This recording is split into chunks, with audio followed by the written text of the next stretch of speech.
As the horde spilled out around the city walls, he finally got a glimpse of the true enemies to come.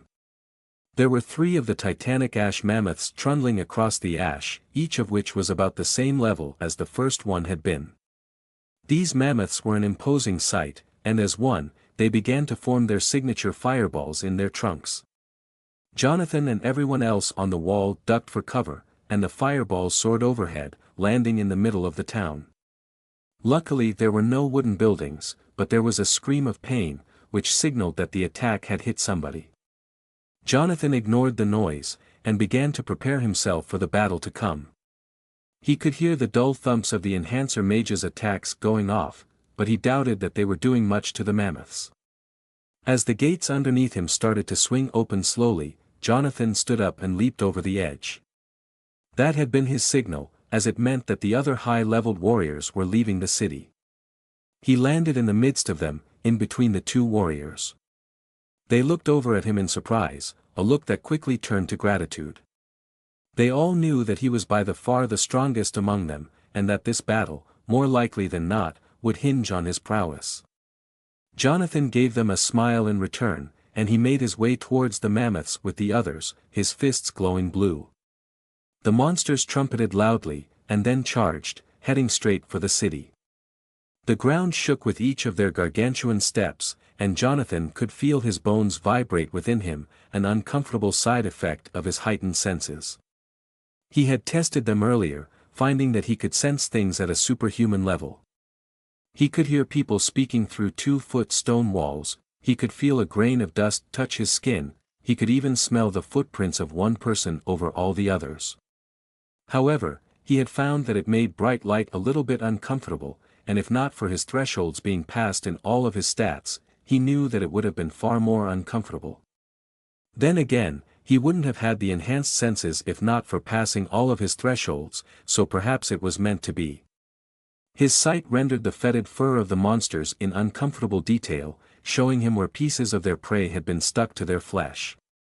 Unlike the mammoths of Earth, these monsters were no placid giants, but rather carnivorous monsters. Their tusks were sharpened to a wicked point, and if one looked into their mouths, they could see rows of razor-sharp teeth. Then again, there were no plants in this world, as far as Jonathan could tell. At least no naturally growing ones that was. In any case, there was no option for any beast to be a herbivore. They could either eat meat, or starve. As the mammoths neared the fighters, the 2 warriors broke off, heading towards the rightmost of the mammoths. The mages headed for the left, leaving Jonathan to deal with the central one, which of course, was the largest of the 3. As the monster barreled towards him, he jumped over a whip-like snap of its truck, and grabbed onto it, using the trunk to pull himself up onto the monster. It whirled and hissed through the air in an attempt to dislodge him, but Jonathan was too strong, and he hung on like a limpet. As he slowly but surely climbed the monster's trunk, he spared a few glances to see how the others were doing. The 2 warriors were concentrating their efforts on the back leg of their mammoth, all while it stamped around, trying to crush them. Jonathan quickly turned his attention back to his own quarry, just in time too, as it pumped some sort of fiery mana along the length of its trunk and towards Jonathan. There was no way for him to dodge, it was moving too quickly, but he had an ace up his sleeve. He closed his eyes, and sent a tendril of hardened mana towards the encroaching blaze, and pierced deep into its midst. It was hard going, as the attack was immensely powerful, but the beast did not have any actual expertise in the realm of mana manipulation, and only possessed raw power. The attack detonated with a thunderous crash, blowing off a large chunk of the monster's trunk. It let out a muffled cry of pain, and Jonathan used that time to dash up the rest of the trunk, reaching its head. It stared at him with pain-filled eyes, a gaze that quickly turned to one of utter rage. The monster's skin started to smoke, and tendrils of fiery light began to arc out of it. The beast seemed to grow in size, and its muscles expanded dramatically. Its eyes went a deep shade of red, and soon Jonathan's hands were burning through his gauntlets. He yelped and jumped the last few feet, landing on the monster's head, which now looked like it was some fiery wasteland, covered in magmatic energy. Jonathan danced from foot to foot, not wanting to melt his shoes, and quickly made his way towards a likely spot to test his new abilities. With a roar, he punched downwards, sending his divinity rocketing along with the attack. His gauntlet struck with an explosion of red light, blasting back the fiery heat for a moment. A spike of energy slammed down into the monster's head, and it roared in anger as the strike slid all the way down to the bone. Before Jonathan could strike again, however, a pillar of fire erupted beneath him, sending him flying away. This mammoth was clearly of a higher level than the previous one had been. His entire body was covered in low-level burns from that attack, meaning that without his thresholds, he would have been utterly immolated. Jonathan pushed past the pain and did a flip in the air, landing on the ash securely. His entire body burned as he moved, but compared to some of the pain that he had been in, it was nothing. Instead, he ran towards the mammoth, not wanting to be struck by one of its fireballs. He left small bits of peeling flesh in his wake, but he purposefully chose to ignore the macabre sight, instead focusing on his breathing. By the time that he reached the mammoth, he was in the trance-like state of his meditation skill, but with something else added into it. Something martial and warlike. Instead of taking him away from the outside world, his skill allowed him to focus on his battle abilities above all else. He could sense a notification waiting for him, perhaps for a new skill increase, but he slid it to the side of his awareness, blanking it out. It was not important now. As he approached the mammoth, his breathing slowed to a crawl, and he slid effortlessly around the strikes from its trunk, as if he had been predicting its attacks. He quickly made his way to one of its legs, and shimmied up it like it was a hairy fire pole, completely unaware of the pain that grabbing onto the incandescent surface was causing. By the time that he reached the top, his skin was charred from the heat, but he paid it no mind. Scurrying over to the site of his previous attack, Jonathan began to widen it with his mana abilities. Every time that his divinity recharged fully, he struck with his gauntlet, doing more damage than any of his other attacks. Soon he had cleared a dinner plate-sized area of the monster's skull, and he punched downwards, his gauntlet blazing with the red light of his rune. The metal struck bone, and fractures radiated out from the impact point. His wrist shattered, but he simply used his other hand instead. This time, he broke through, and reached the brain. The monster stiffened, and Jonathan sent his mana coursing into the beast's head, killing it almost instantly. His body began to heal as the essence coursed into it, and he leaped off the side of the monster as it fell, landing effortlessly on the ground. It was time to help his beleaguered allies. Jonathan exited his meditative state, and quickly looked through his notifications as he ran. You have upgraded one of your skills. Meditation Uncommon - Warriors Trance Epic. You can use your ability to retreat from the real world to further your material abilities, ignoring pain, and allowing you to use your power to its fullest extent. Be sure that you do not kill your elf in the process. Jonathan quickly opened up the next one afterwards, notification that spoke to his levels from the fight. You have killed an infernal ash mammoth. You have leveled up, x3. It seemed that since he had not engaged any of the other monsters, he had been able to gain levels unimpeded by their presence. Otherwise he would have been in a dire state. Soloing the monster had given him quite a large boost as well. He was progressing quite quickly at this point, quicker than he could have imagined. However, he reminded himself that there was still an almost endless path to the top.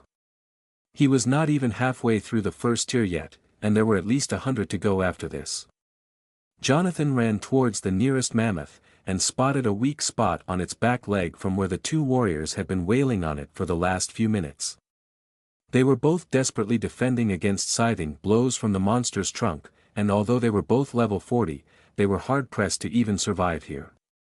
Jonathan took advantage of the distraction, and drove an ultra-enhanced fist into the monster's back leg, causing it to buckle as he tore through its ligaments.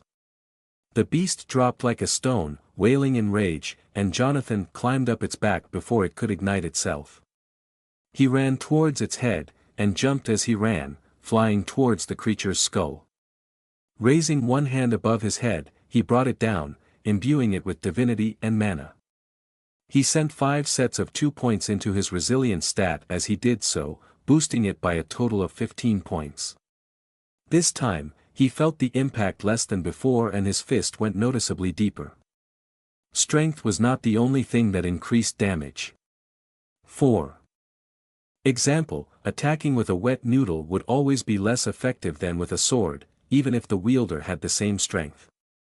It was all about durability as well as raw power. Jonathan quickly stepped up the pace, bringing his hands down over and over again in a staccato beat that quickly tore through the monster's flesh. Every time that it tried to retaliate, the 2 warriors on the ground would attack it with all their might, causing it to lose focus. In addition, the enhancer mage on the battlements was doing a good job of keeping the monster's attention too, allowing him to keep attacking. He broke through to its brain in record time, and killed the beast with an orb of red-hot mana. Jonathan's mana was beginning to run low from all of the expenditure, and he wanted to give it some time to recover. He was confident that the others would be able to kill off the final beast on their own. He had gained another level from killing this beast, lower than normal because of the others. Jonathan sat down on the back of the mammoth, and watched. The final beast was covered in wounds from the 2 mages, both of whom were purposefully keeping their distance. One of them was missing an arm, having been seared off at the elbow, but they were still casting. The warriors crashed into the mammoth, using the open wounds as a way to send their attacks in with maximum force. The wounds were quickly opened further by their attacks, and blood began to pour onto the ash. The monster bucked and stamped, but with the combined efforts of the fighters, it was futile. After a few minutes, it finally bled out, and the defenders cheered. No essence entered Jonathan, but he hadn't been expecting for any to do so. He had gained enough from this fight already. Now that the monster wave was finished, it was getting close to the time that he needed to leave this city.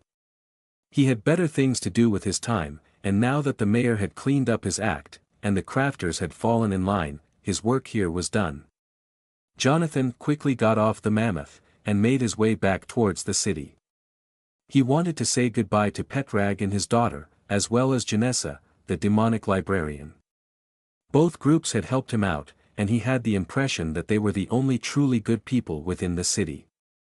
As the gates opened in front of Jonathan and the others, he could hear muffled cheering coming from behind. The townspeople were ecstatic that the monster wave had ended without any damage to the town, and it was all thanks to Jonathan and his fellows. With a start, he realized that he had never even learned the names of the other 5 fighters. He had just taken them for granted as defenders of the city that would come when there was danger.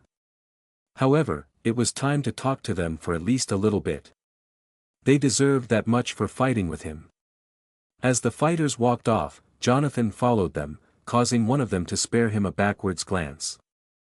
However, none of them said a word, which told Jonathan that they were happy with him following them. They quickly made their way towards a large square building in the center of the city, with a pair of crossed swords emblazoned over the door frame. It looked like some sort of barracks, and Jonathan walked in after them. He quickly shut the door behind himself, and took a look around. The interior of the building was much more richly furnished than the exterior, and it seemed as if it had been built for luxury rather than practicality. A plush red carpet ran the length of the hallway, and large sofas lined the walls. In the distance, an open courtyard beckoned, filled with training supplies. As Jonathan entered the place fully, the others turned to face him. "Well, what did you come here for?" One of the mages, a woman, asked. "I merely wish to talk to you all. I never found out anything more about you, even though we all fought together, multiple times in fact." "Ha! We all thought that you consider yourself too good to talk to the likes of us. You are quite far beyond us, in terms of power, even though you do now follow the true path," the other mage said. At hearing this, one of the fighters scoffed. "Don't listen to Harland. He is a magical purist. He thinks that mana manipulation is the only way to fight. I say that he is wrong." This was clearly an argument that had happened multiple times before, as both men glowered at each other, with an ease that spoke of years of friendship. A moment later, Harlan shook his head, and turned back towards Jonathan. "I apologize for that. We all have our little quirks. Now, what did you want to do? You must have come here for something other than just watching us bicker." Jonathan laughed at this, and looked at the other man, a grin on his face. "I just wanted to thank you all for fighting with me. That, and maybe get to know you all a little bit better. I will be leaving this city soon, but that doesn't mean that I can't make friends." "True, that," the enhancer mage said. His voice was deep and sonorous, and Jonathan immediately assumed that he was the leader of this group. Honest people are few and far between in this world, and they never get far unless they band together. "May we have the pleasure of knowing your name?" "My name is Jonathan." "Jonathan Harlow," Jonathan said, trusting the others with his real name.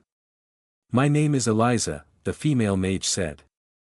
She looked to be a purebred human, and she looked exactly the same as any other human woman Jonathan had seen.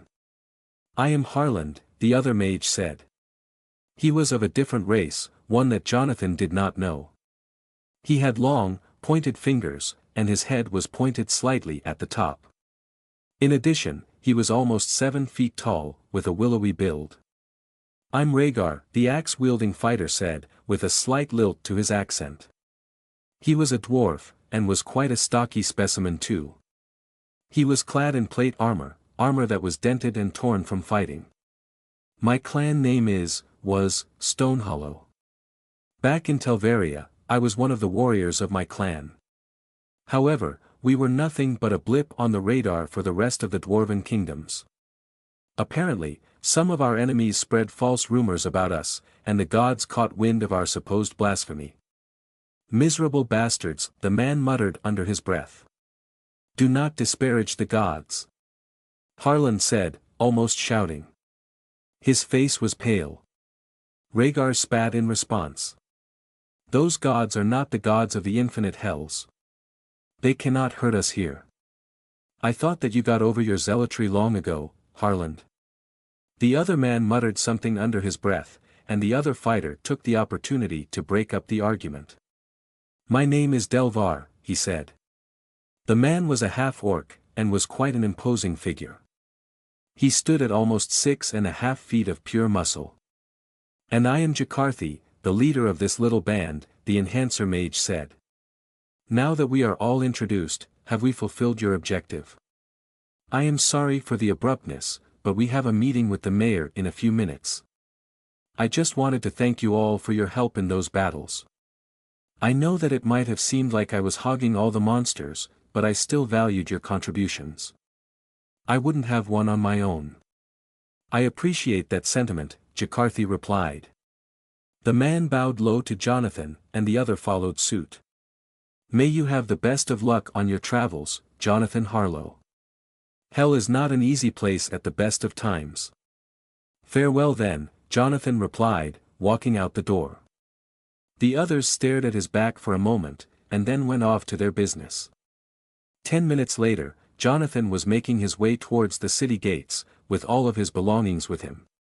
He had stopped by the archives and the smithy on the way out, and had briefly thanked Janessa and Petrag. Now that he was leaving, however, he felt like there was a great weight off his chest. He was stronger than ever before, and he had some free stat points in the bank, and he even had some new armor too. In addition, his newly empowered gauntlets would work wonders for his overall combat efficiency. As the gates slowly opened in front of him, the gate guards saluted as he went by, and Jonathan waved in return. He stepped through the gates, and out onto the ash a moment later. Sparing one glance back at the city, whose name he still had not learned, he walked off, into the distance. Half an hour later, Jonathan was quite some distance away from the city. As he crested an especially large heap of ash, he heard a faint explosion from behind himself. Jonathan quickly turned around, and saw a pillar of smoke rising above the city. "Shit," he shouted, running back towards the explosion. He had thought that he would be able to keep the city safe by leaving, but it seemed that somebody was attacking the city in lieu of himself. He had a good idea of who that was too. The forces of Granath had likely learned of his slaying of Ralnax, and had sent somebody to investigate. Upon seeing that Jonathan was gone, they must have decided to attack the city. Seeing as the defenders had been much weaker than Jonathan, they would stand no chance. Jonathan moved far faster than he had before, and reached the city within a few minutes. The gate was twisted off its hinges, and was lying on the ground a few dozen feet away.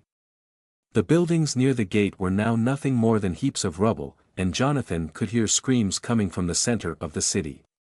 He saw a few blasts of mana rocketing across the streets in the distance, but they quickly faded away. Jonathan tore through the city streets, ignoring the bodies lying along its length, and he reached the city center in record time. The 5 defenders were desperately fighting against a towering beast of a man, clad only in dark furs. He wielded a massive greatsword, and moved it as if it were a toy, swinging it like it weighed nothing. The 2 fighters were on their last legs, and it looked as if the other man was typing with them, rather than go for the kill. As Jonathan ran into the square, the man turned around, parrying the attacks coming from behind himself without even looking. Well, there you are. I was curious as to what had happened to the man who had slain Ralnax. It couldn't have been any of these peons. I looked forward to testing myself against you, Jonathan Harlow. The man started towards him a moment later. I am Ralnar, Ralnax's half-brother. I have come to avenge his death. You will not find me an easy fight, I am afraid.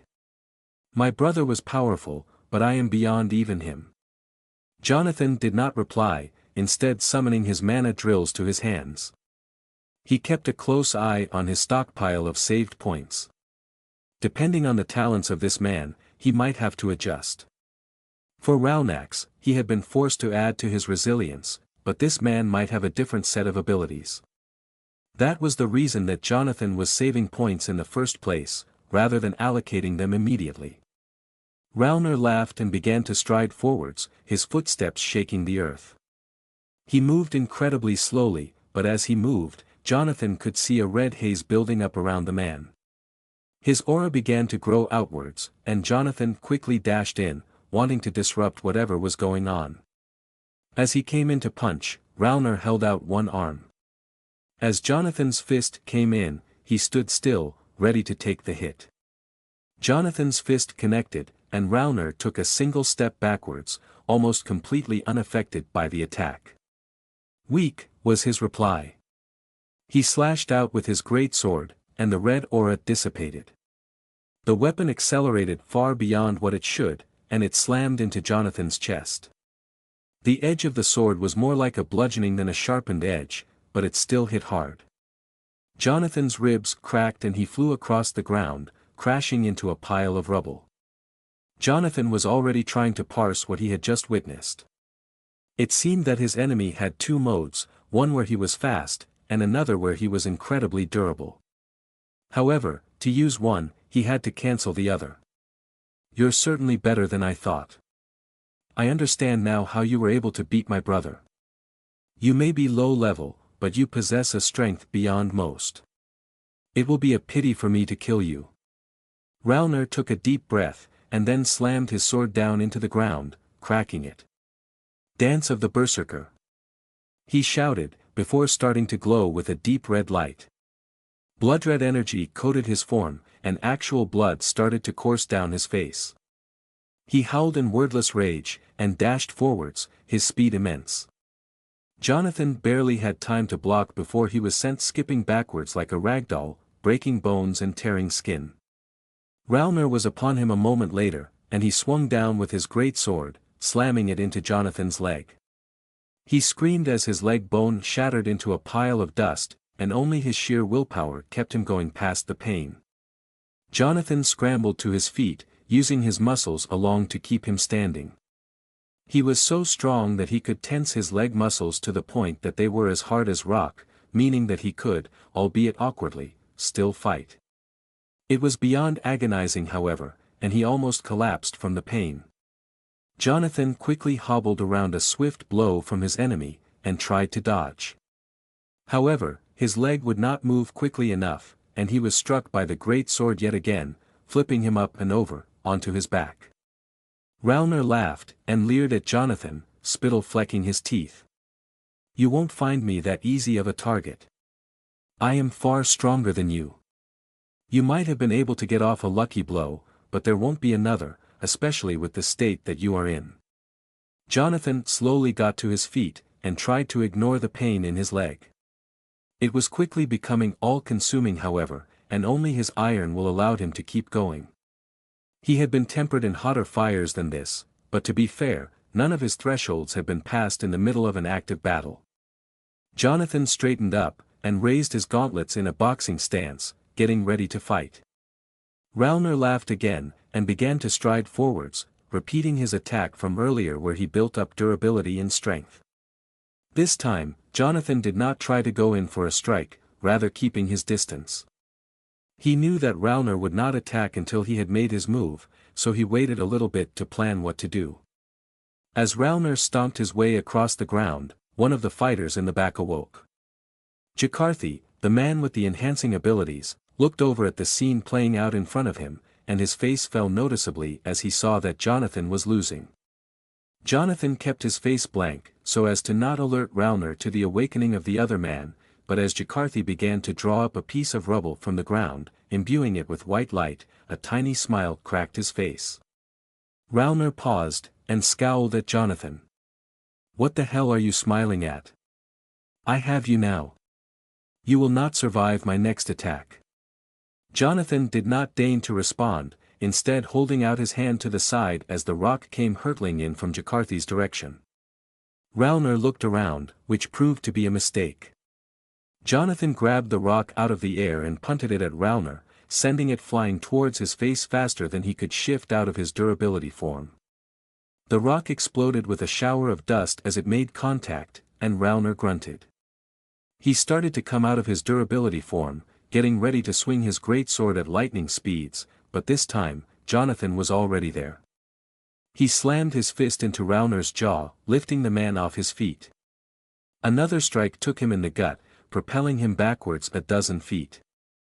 Ralnar rolled as he landed, massaging his jaw. No visible damage had been dealt, but it had certainly been a victory for Jonathan. Jonathan raced forwards, hobbling slightly, and imbued his fists with mana and divinity. Using the rune of beckoning, he punched out towards the side of Ralnar's head. The man was too strong to be fully ensnared by the attack, but he looked briefly to the side, allowing Jonathan to drive his other fist, the one imbued with the power of his rune of hatred, into his face. There was an explosion of red light and Ralnar was blasted backwards, skipping along the ground. Jonathan tried to follow up, but his broken leg gave out on him on the way there, allowing Ralnar to recover enough to enter his durability form again. There was a large path of missing skin on his face, and his jaw looked to be dislocated, but as he popped it back into place, Ralnar grinned. "That's more like it. It would have been a disgrace to my brother for you to be so weak." Jonathan only grunted in response. He did not care for the whole diabolic honor thing this other man had going on. He served Granath, which meant he was evil. It didn't matter whether he was here to avenge his brother or not. Jonathan had run out of divinity from that last attack, and until he had recovered it, he would need to use his mana instead. Twin balls of blue light appeared on the ends of his fists, condensed to the utmost degree. Jonathan raced forwards, using his arms to propel him faster than he could have otherwise managed with his broken limb. Ralnar opened his hands wide, laughing maniacally, as Jonathan came in. The aura of red light was thicker than it had been before on the man, and Jonathan knew that punching him in this state would be no more effective than driving his fist into a boulder. Jonathan instead feigned an attack, only brushing his fist against Ralnar. The man reflexively began to come out of his defensive mode, but by the time that he had realized he had been tricked, it was too late. Jonathan punched the man in the gut, knocking the wind out of him. A thin spray of blood was expelled out of the man's mouth, painting the ground beneath a patina of red. Before Jonathan could strike again, Ralnar shot out his free hand and grabbed his wrist, holding him tight. Jonathan struggled to extricate himself from his predicament, but Ralnar was too strong. The man leaned in close, blasting Jonathan with warm, rancid breath, and whispered softly. "It's time for revenge, you bastard. Ralnar is watching now, and I will gratify his thirst for blood with your corpse. I don't think that Ralnar is anywhere that he can see us right now, you idiot. If we're in the hells, then if somebody dies here, they just disappear. Your brother is gone, Ralnar. And I killed him." Ralnar roared in rage, and Jonathan headbutted the man, breaking his nose. Ralnar stumbled backwards, and Jonathan jerked his hand free. Ralnar whipped his greatsword around, grasping it tightly with both hands. Jonathan ducked under the blow, but Ralnar reversed, catching him in the left arm. His bones twisted unnaturally, and Jonathan grunted in pain as his arm was forced out of its socket. Ralnar laughed bitterly, and raced forwards, punching Jonathan in the gut. Jonathan was lifted off his feet, and he rocketed back, feeling as if his organs had been expelled out the small of his back. He landed on his feet, and barely dodged a titanic blow from Ralnar's greatsword. It wasn't looking too good for Jonathan anymore. He had inflicted some damage on his opponent, but it was mostly superficial. In contrast, he was quite heavily damaged. His leg was completely broken, and his arm was out of its socket. Jonathan quickly tried to slam his arm back into where it was supposed to be, but he only managed to render it usable again. Every time he moved it, however, bolts of sickening pain raced up and down its length. Jonathan sighed, and ran forwards, towards his doom. It was shaping up to be a battle where he would have to use his final skill, Smite, in order to win. The only problem was that he was so damaged that he wasn't sure if it would kill him before he had a chance to level up. He had been lucky so far with his fights against higher-leveled opponents, but was this the one that finally spelled his end? Jonathan reached Ralnar a moment later, punching forwards with all of his momentum directed into the blow. Ralnar grinned, and swept up his sword with both hands, blocking the blow. Jonathan's fist slammed into the sword, and he pushed it backwards, almost bowling Ralnar over. The man was not in his durability form, but he was still strong enough to resist such an attack. Ralnar shot out his fist, and caved in Jonathan's ribs with the blow, turning them into shattered shards of bone. Before Jonathan could react, Ralnar swept his legs out from underneath him, and brought his greatsword swinging down onto his other leg. Jonathan screamed in pain, and tried to crawl away, but it was too late. Both of his legs were now crippled, and even if he were able to get to his feet, using the muscular enhancement trick, he wouldn't be able to get very far. Ralnar raised his sword once more, and brought it whistling down. This time, Jonathan dodged, but it was a near miss. Almost all of his limbs were out of commission, and only his right arm was still functioning. Jonathan scrambled to the side as yet another blow came crashing down, and Ralnar snarled in bestial rage. "Stay still, damn you! Stop wriggling around like a spineless worm." Jonathan kept wriggling. He was contemplating using Smite, but he had no idea how it would combine with his current level of injury. He was almost completely incapacitated, and he knew that if he used the skill, then there would be no coming back if he failed. However, there seemed to be no other options. Jakarthi had collapsed backwards after throwing the rock, unconscious or dead, and there was clearly no help coming from that direction. Instead, Jonathan would have to figure this out on his own. With a deep sigh, he sent the golden light of his divinity coursing through his veins, empowering his body, but also slowly killing him in the process. Jonathan rose to his feet, held aloft by sheer power. Summoning massive balls of mana, he watched as his divinity surged into them, empowering them beyond their normal means. He ran forwards, almost completely oblivious to the monstrous pain that he was in, and he planted his fists in the stunned Ralnar's torso. Flesh and bone burnt away beneath the blow, and the other man roared in agony. Ralnar slammed his shoulder into Jonathan, knocking him backwards, before slashing at him with his greatsword. Jonathan held up his left arm to block, and felt the blow shatter his wrist. However, he stopped the attack in its tracks, and he grabbed the sword out of the air with his good hand, twisting it around and tearing it out of Ralnar's grasp. The man stumbled forwards, and as the sword was yanked out of his grip, he was staring into a devastating right hook from Jonathan. The other man dodged, leading straight into Jonathan's other hand. He grabbed onto the man's arm, and used his redirection skill, slipping the man head over heel and onto the ground. He quickly dropped to his knees next to him, and began to pummel the other man mindlessly, opening up great wounds on his body. Ralnar screamed, and began to chant something under his breath. Jonathan still had the presence of mind to get out of the way, but he was still caught by an expanding shockwave of power that erupted from Ralnar. His bones shattered in the face of such raw force, and he was tossed straight into a wall, almost 50 feet away. Jonathan groaned, and collapsed, almost completely spent.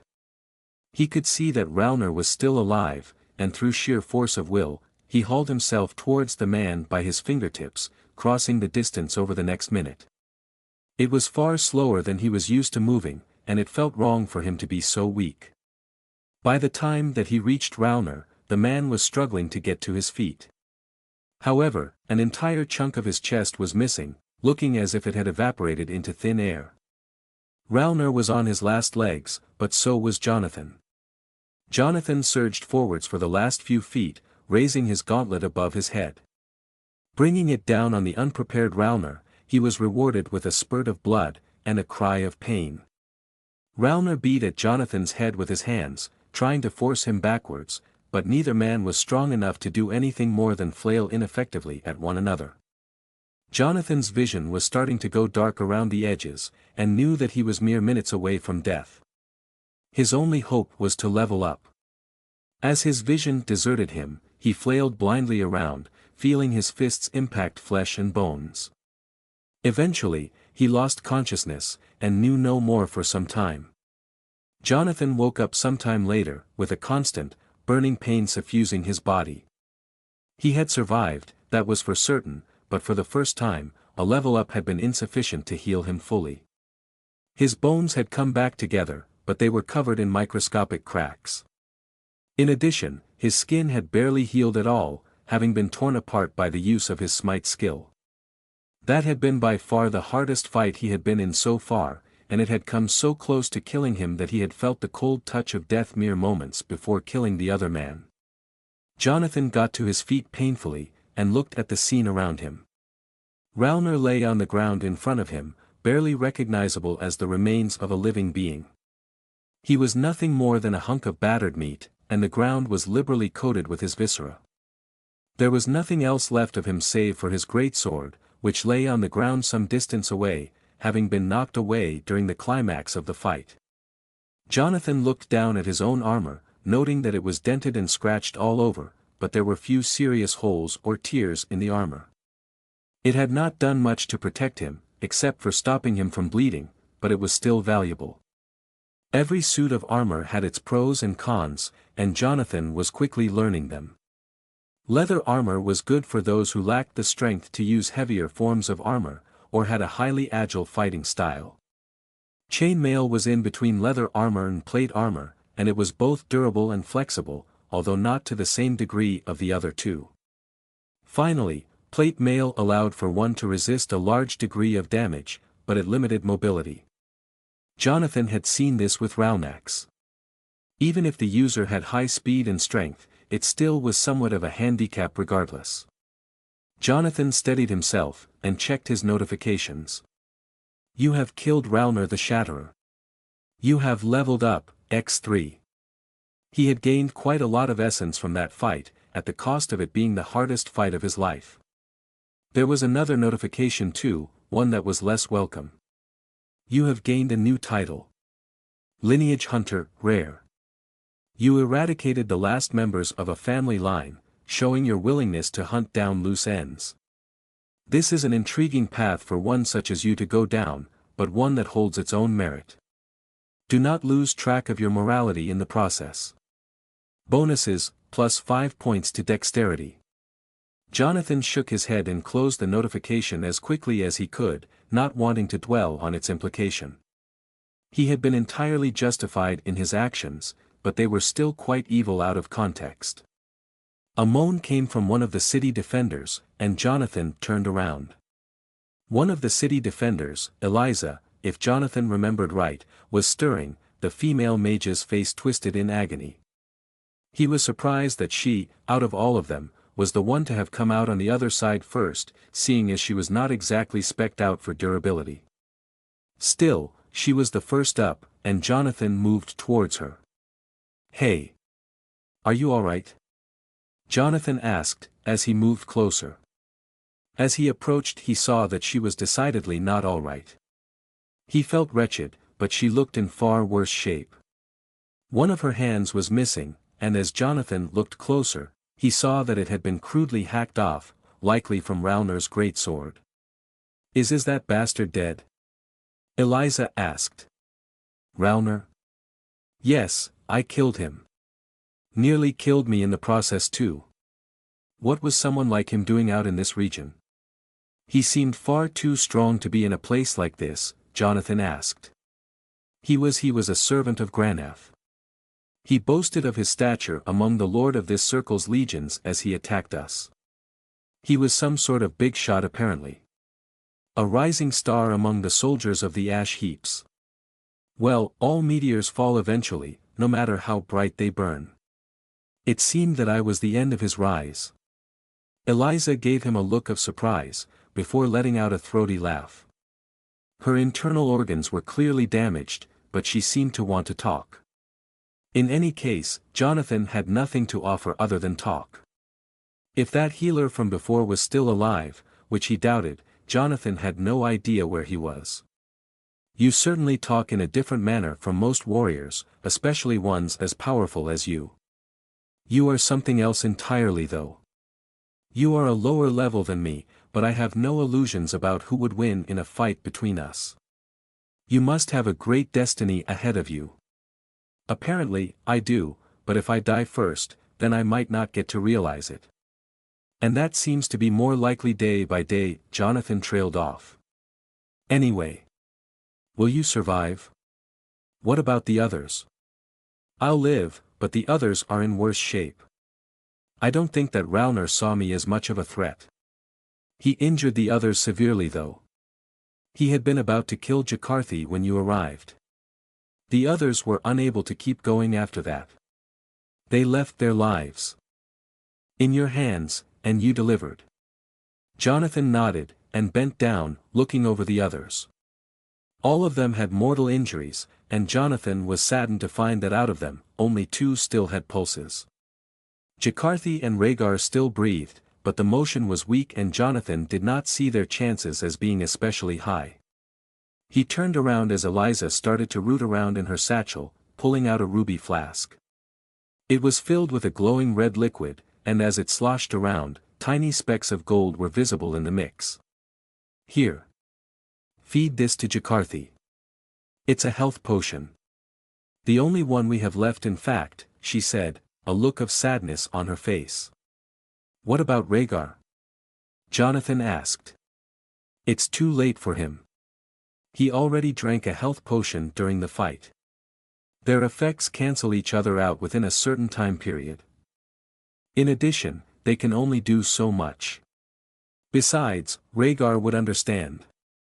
Jonathan nodded and took the flask, taking it over to Jakarthi. Opening the man's mouth, he poured the fluid down it. Steam billowed up from Jakarthi's mouth and he started to jerk. Jonathan quickly grabbed him so as to stop him from injuring himself. A minute later, his eyes opened. Is it done?" he stuttered, pain filling his voice. "Yes," Jonathan replied. "It is." Jakarthi tilted his head upwards and looked around him, noticing that everyone else except for Eliza was either dead, or going there quickly. A tear leaked down his cheek, and he sighed in a melancholic manner, almost collapsing. Jonathan held him up however, and the man eventually recovered enough to speak again. "What of the city? Are there any survivors there?" "Not as far as I could tell coming in. That piece of shit did a real number on the city. I don't think anyone survived except the 3 of us." Jakarthi snarled suddenly, and pushed Jonathan away, with a look of pure rage on his face. This is your fault, you bastard. You brought this down upon us. Jakarthi broke down into a storm of coughing after this statement, blood spewing up from his mouth as he did so. Jonathan took a step back to avoid the splatter, and then sighed. Yes. I killed Ralnar, leading his brother to come here to seek revenge. What else was I supposed to do, however? Simply let him kill me so that this town would be spared. I care about the lives of others, but I am not going to sacrifice myself for something that is not important to me. You are nothing more than a self-serving wretch, who cares nothing more than for his own life and progress. No wonder you are so strong. You must have committed great atrocities to get here. Never come back to this city. Jakarthi screamed, his voice hoarse. Jonathan nodded, saddened, and started walking away. Wait! Eliza shouted. Jonathan kept walking. Jonathan strode through the ruined streets of the devastated city, trying to ignore the weight of the corpses that he saw. Indirectly, he had led to their deaths. However, he had avenged them by killing Ralnar. It was not much of a way to make up for what he had done, but it was a start. Unbidden, a new notification surfaced, prompted by his realization of what he had done by killing Ralnar. You have gained a new title. Avenger, Epic. You have avenged the deaths of over 100 sapient beings on your own, slaying the being who killed them. Sometimes, justice is best served bloody. Bonuses, +5 points to resilience, +5 points to constitution. Jonathan, unlike with the previous title, could get behind this one. It lent some legitimacy to his purpose, however small, and it also added a significant amount of power. He only had the one title, Nascent Divinity, that gave him a stat multiplier, but for now, increases were fine. He would eventually outgrow such paltry increases, but he was content with them in his current state. As he made his way towards the broken gate, he saw a flash of a face that he recognized. Looking to the right, Jonathan saw, to his horror, that Petrag and Beatrice were curled up next to their shop, dead. It looked as if Petrag had been protecting Beatrice, and his body was nearly chopped in half. Beatrice was less marked, but she was still clearly dead. Both of them had looks of utter terror on their faces, and Jonathan clenched his fists involuntarily, drawing blood from his hands. His bones started to creak as he almost lost himself to a mindless rage. As he came to his senses, Jonathan was met with a new quest prompt. You have gained a new quest. Complete Vengeance, SSS. You have witnessed the travesties committed by one of the servants of Granath. Such beings cannot be allowed to exist, at least in the same world as you. You must eradicate every last trace of Granath's influence within this circle of the infinite hells to find true vengeance. Reward, 10,000 Leviathan marks, one-time boost to a skill of your choosing. Jonathan absently closed the notification, noting that the interface seemed to change based on how he received a quest. If he prompted it on his own, it would say that he had gained a new quest, but if someone else prompted it, it would simply say that he had gained a quest, or had been offered one. Jonathan shook his head, disgusted at the senseless carnage around himself. Sickened, he turned his face away from the corpses, and left the city behind. A few hours later, the city was far out of sight, and thankfully, out of mind.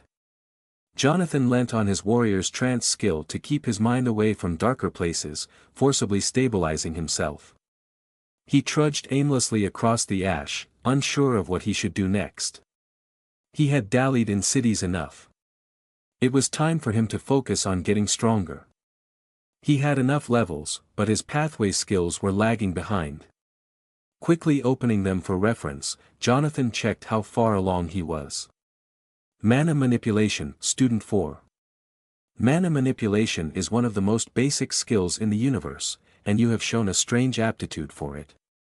This skill influences your ease of manipulating the mana within your body, and gives bonuses as you progress, like all pathway skills. +3 to Intelligence, +2 to Wisdom.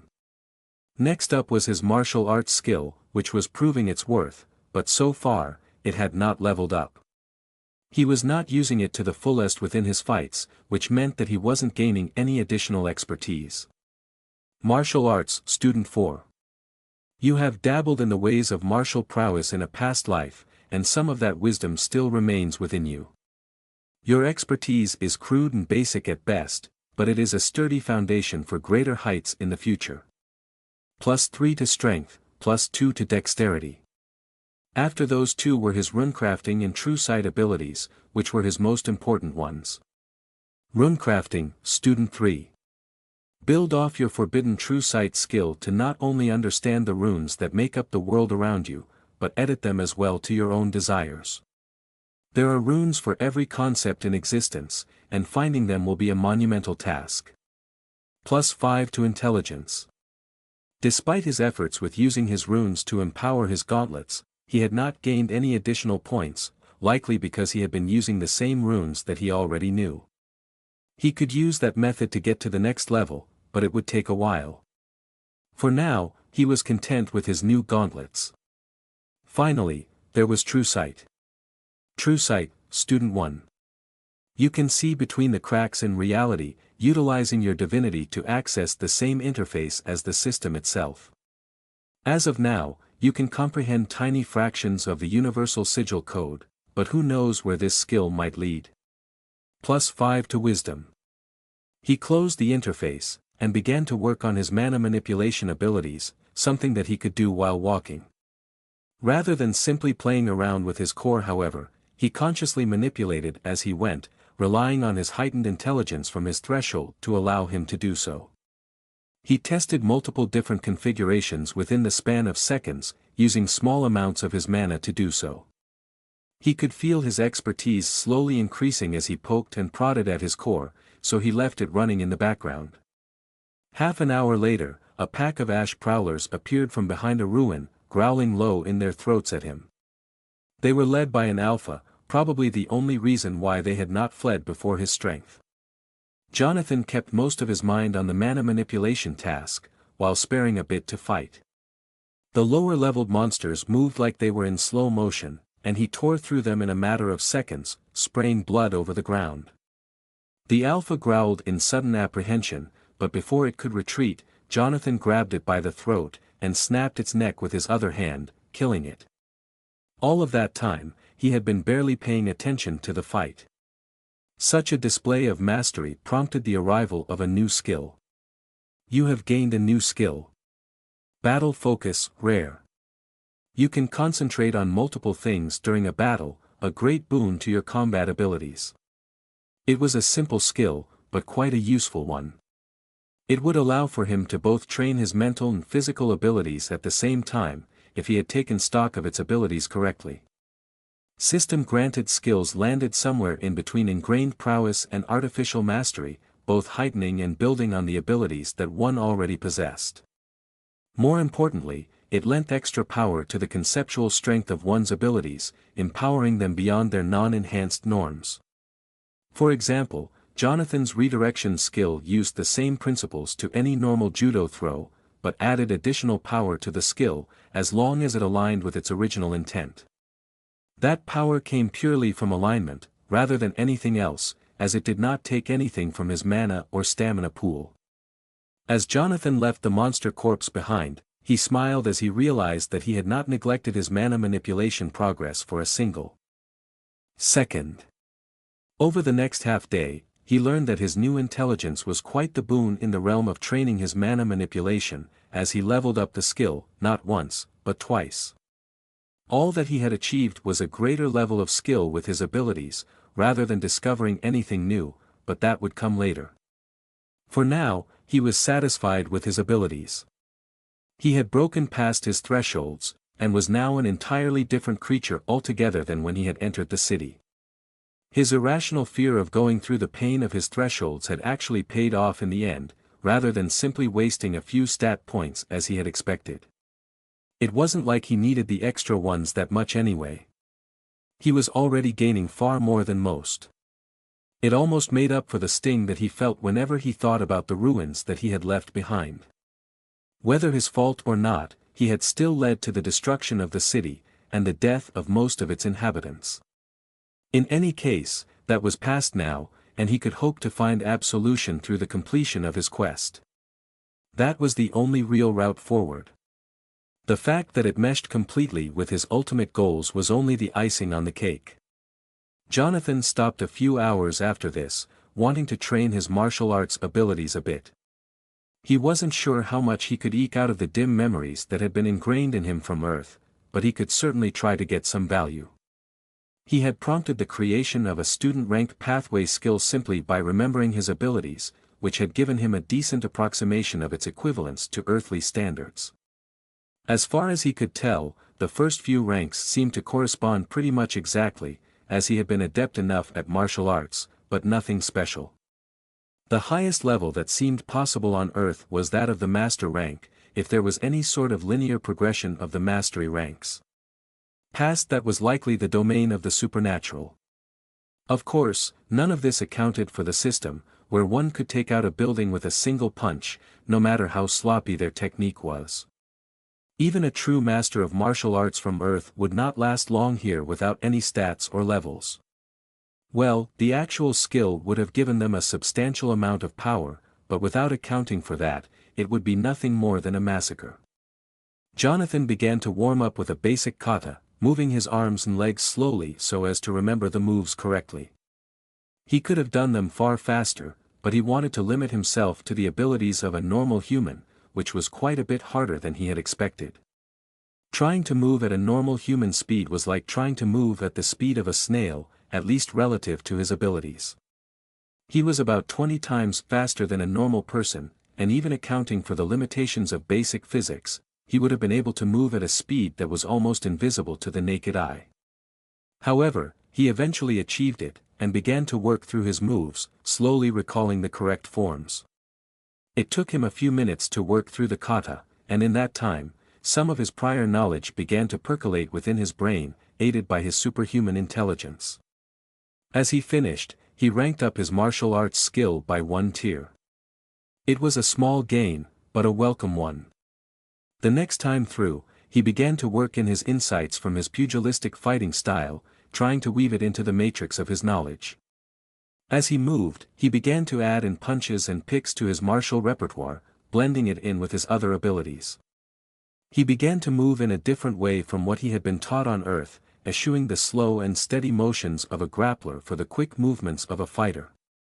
He ducked and weaved against imaginary enemies coming in from all sides, and rather than simply sticking to the original kata, he would deal with those enemies in a variety of ways, some with his fists, and some with his normal martial arts moves. As he did this, he used his enhanced intelligence to keep track of where the enemies were coming from, and whether he had successfully hit them or not. Most of the time, he was successful, even with the new and unexplored techniques that he was using. He began to drop into a trance, trying to find the balance between his two martial paths. As he did so, his movements became smoother, and there was no longer any delay between punches and grapples. Over a few hours, he perfected the art, until finally, he was met with a message. You have formed a martial path.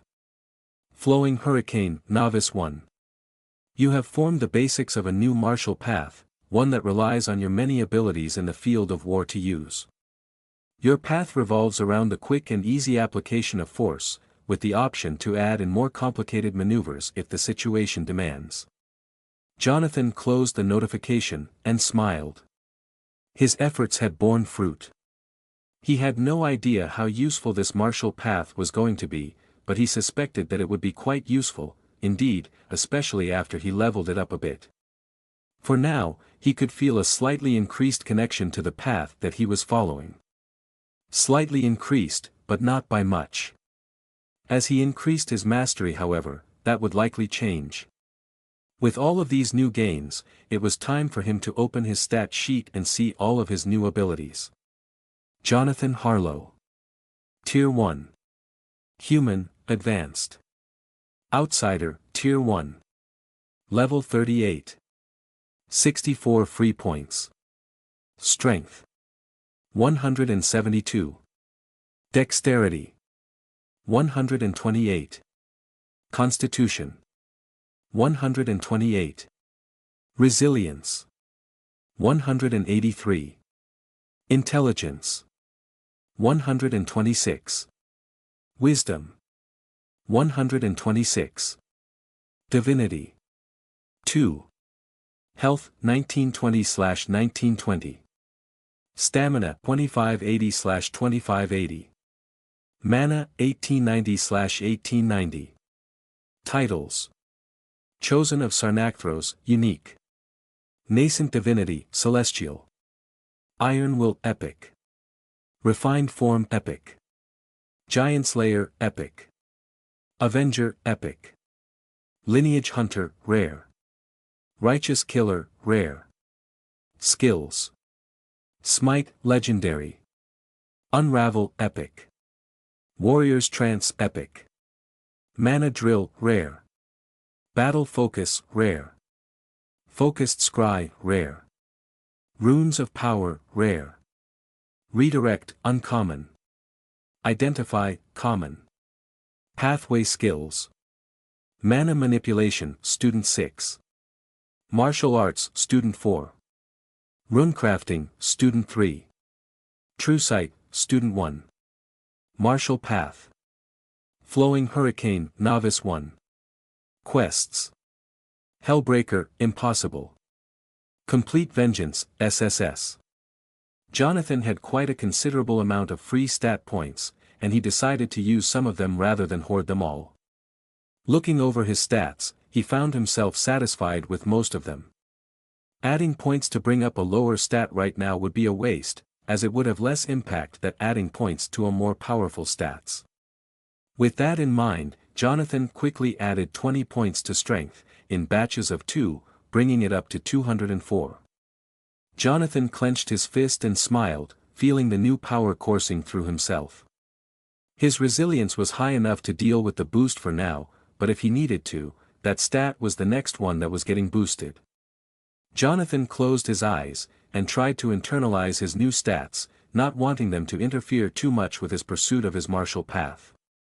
He had successfully formed the path on his own, but he would need live targets to practice on, ones that were at least marginally similar to humans. He could adapt his abilities towards any sort of monster, but for training purposes, it was better to find something like one of the fetid oozes. He was probably strong enough to grapple with one of the elite oozes, and win at that. Jonathan was starting to feel the power creep set in. In a few weeks, he had far surpassed the monsters that he had entered the world finding threatening, and was now able to deal with them effortlessly. Then again, he had so many advantages that even he sometimes thought that they were unfair. He would need them all down the road, as he progressed further through the infinite hells.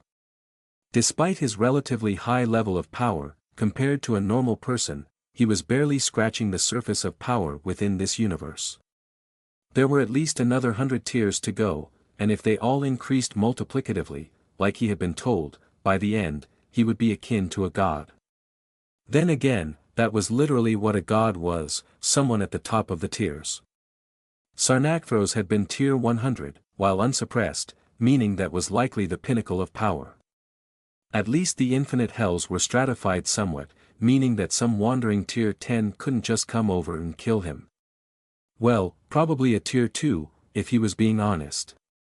He was nowhere near strong enough to fight up an entire tier, and he doubted if he ever would be. He could put up a decent fight against someone 20 levels above him, but past that was the realm of uncertainty, as shown by his fight with Ralnar. Such battles were intensely rewarding in terms of power, but they were all incredibly dangerous as well. Jonathan had been ready to allocate more stat points if necessary at the end of his battle with Ralnar, but things had gone awry quite quickly. By the end, he had been barely conscious of his surroundings. Shaking his head, Jonathan started walking towards a nearby tower, seeking to use it as a beacon for monsters to come towards. Climbing up the tower, Jonathan quickly alighted on the top, stepping carefully over crumbling stone and aged wood. Raising his left hand high, Jonathan imbued his gauntlet with divinity, sending a pulse of warm light outwards, drawing nearby monsters in.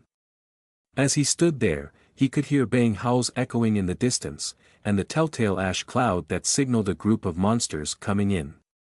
He was only looking for fetid oozes however, and when a pack of ash prowlers neared the tower, Jonathan fielded his aura fully, sending them off, howling in fear. The monsters receded into the distance, their tails between their legs.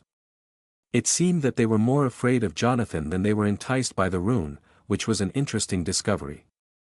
A few minutes later his real quarry came close, and Jonathan could see a fetid ooze elite coming trundling towards the tower, its rolls of fat shaking as it moved. Jonathan leaped down from the top of the tower and raced forwards, before reaching the monster. It leered at him with its massive mouth, and he began the process of limiting his stats. He wanted to fight this thing at reduced power, so that he would have to rely more on his martial arts abilities than simple brute force. As he forced his strength to lower, everything around him began to speed up, and a terrible sense of loss filled his form. However, he kept it in check, and focused solely on his new martial ability. As he approached the fetid ooze, he extended his hands out into an approximation of a neutral fighting stance, waiting for the monster to make the first move. The fetid ooze obliged, and with Jonathan's power limited so, it moved much faster than he had been expecting. Its hand came rocketing towards his face, and only a surge of danger from his reflexes allowed him to react in time. His hands shot up, almost of their own accord, and grabbed the arm, pinning it in place. Vaulting up into the air, Jonathan forced the fetid ooze down toward the ground, and flipped over, transitioning into an axe kick. Back on Earth, he would have never been able to pull something like that off, but now he was perfectly capable of using such an attack. His heel crashed into the monster's face like a wrecking ball, knocking it down and shattering a few teeth. However, it did not cause lasting damage, seeing as he was limiting his strength. This was probably the physical strength that an average fighter at his level had, which explained why most of them used weapons. Jonathan simply had the raw power to use his fists in battle effectively. However, for enemies that were too tough, he had his gauntlets. Seeing as this one seemed to be quite durable, at least against his limited capabilities, Jonathan decided to see how effective his punches were with the help of his new fighting style. Landing securely on the ground in front of the monster, he drew his right arm back, instinctively feeling the right way to do so. Punching forwards with all of his strength, Jonathan planted his fist into the fetid ooze's mouth, shattering its teeth with the blow. A move that would have broken his bones had he tried it normally now went off without a hitch, save for a light throbbing sensation. It was as if he was only now seeing the light. The system was certainly helping in this regard, but a lot of the prowess was his own. Jonathan skipped backwards, dodging a punch solely through his own battle expertise. He had dodged it based on where he predicted it would go, rather than reacting to it, which was quite impressive compared to his normal fighting style. However, he had explored his abilities enough for now.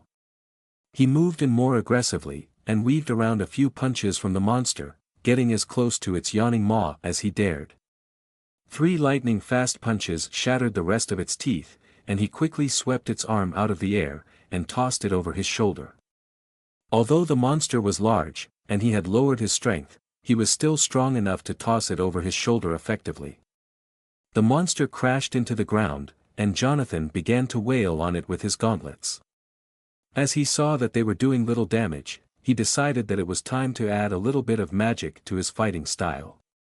Jonathan quickly pumped mana into his fists, and punched with his right one, sending a lance of mana straight into the putrescent flesh of the monster.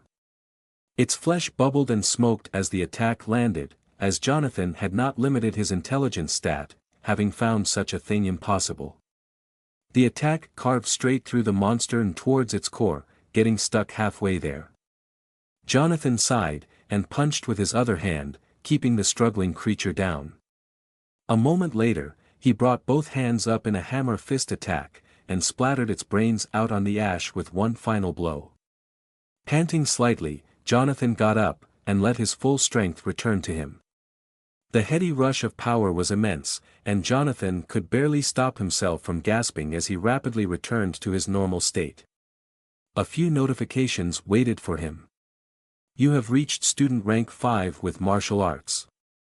You have reached novice rank 6 with flowing hurricane. Limiting his strength had created significant increases across the board, bringing his skills even closer to their next ranks. Smiling, Jonathan left the corpse of the fetid ooze behind him, hopeful for the future for the first time in a while. Some time later, Jonathan was walking along the top of an ash mound, when he heard a noise that he had never expected to hear within the infinite hells. The sounds of livestock moving across the land. Far away lowing noises came from his right, signifying the presence of cows, or some similar creature.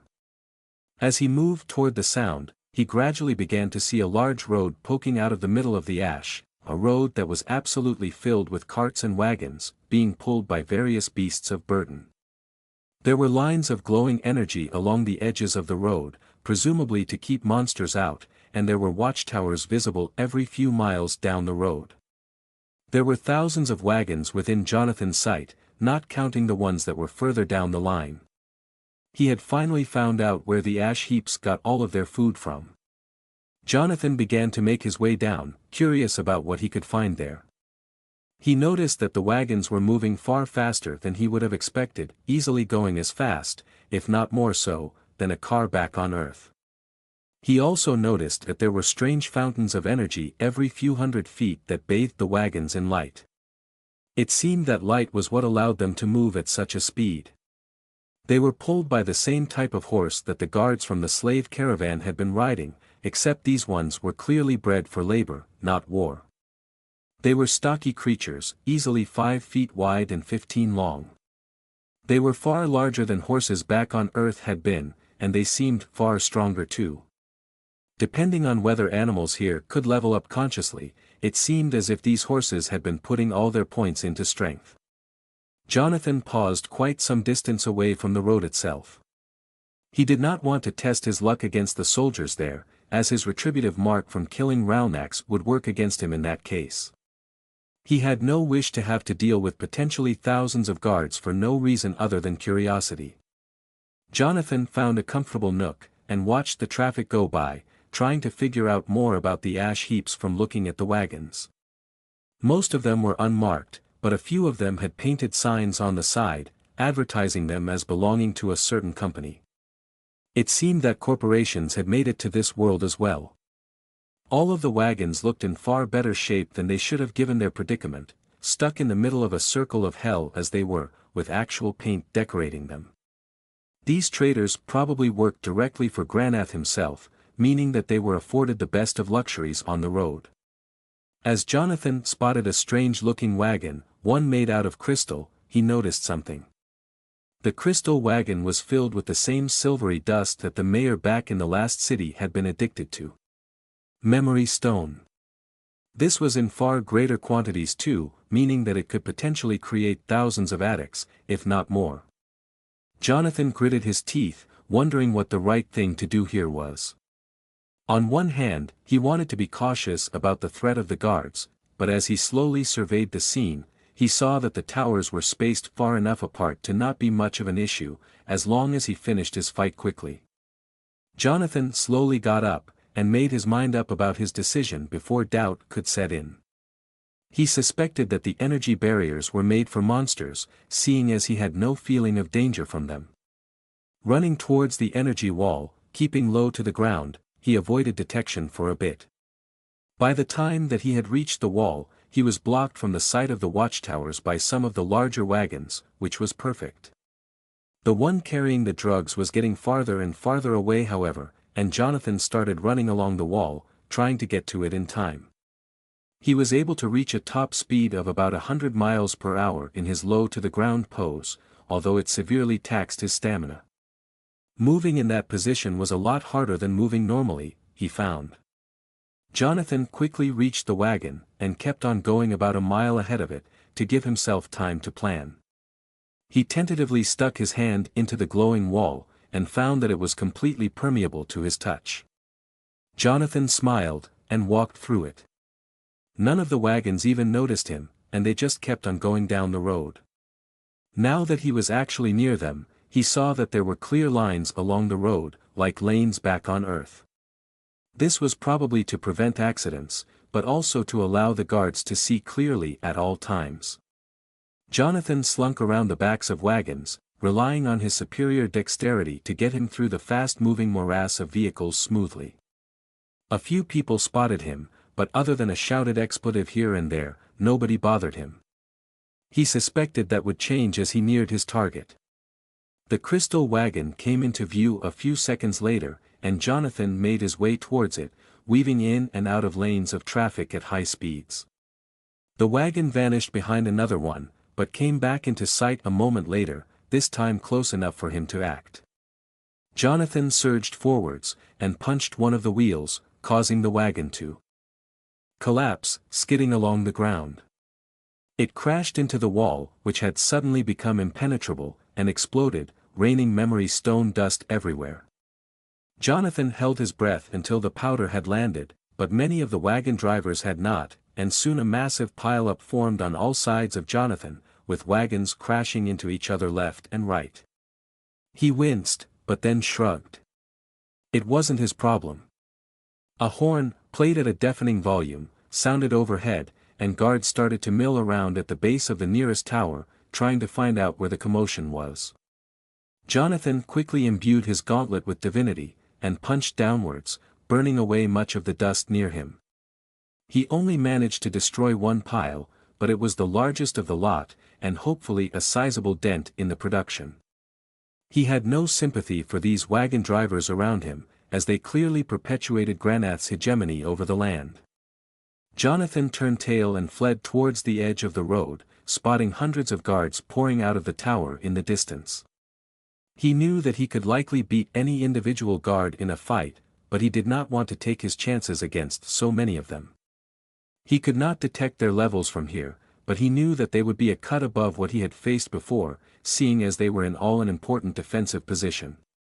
He wondered briefly how exactly labor was divided up within this world. Surely there was an element of power to it, as a strong builder would be able to achieve much more than a weaker one. However, he suspected that stronger people would have large egos, and therefore would not wish to be stuck in menial jobs. Because of this, there was likely a deficit in overall efficiency without this world. Then again, he would not particularly want to be stuck doing some manual labor if he had a choice about it. He had a greater destiny, which is likely what everyone else believed as well. Except, in this case, Jonathan actually had one. He quickly reached the edge of the road, unmolested by any of the wagon drivers. To be fair, he was exuding his aura on full blast the entire time, meaning that he was pushing those weaker than himself away. Seeing as all of the wagon drivers were far weaker than him, they made way extremely quickly. Jonathan reached the edge of the road a moment later, and ran into the wall. He bounced off, and cursed. Thinking back towards what he had seen with the crystal wagon, he realized that it repelled things moving past a certain speed. He moved through it at a far slower pace, and was able to exit the road. Legging it up the ash banks, he paused at the top, spotting the guards running towards him. The entire caravan had stopped, impeded by the pile-up that Jonathan had left in his wake. A few mana bolts began to arc up over the hill, which was his cue to leave. Running at his top speed, Jonathan cleared miles in a matter of minutes, leaving the road far behind. He had achieved a small strike against Granath there and then, and he knew that he had done significant damage to the trading apparatus of the ash heaps. Jonathan paused a few minutes later, as his stamina finally gave out, and he stood there, panting as he watched the horizon. A dark splotch crested a hill, and his enhanced eyesight made it out as a group of soldiers, all riding horse-like steeds. He had no idea where the steeds had come from, in such a short time, but they were moving at a quick pace, and he knew that he had to keep running.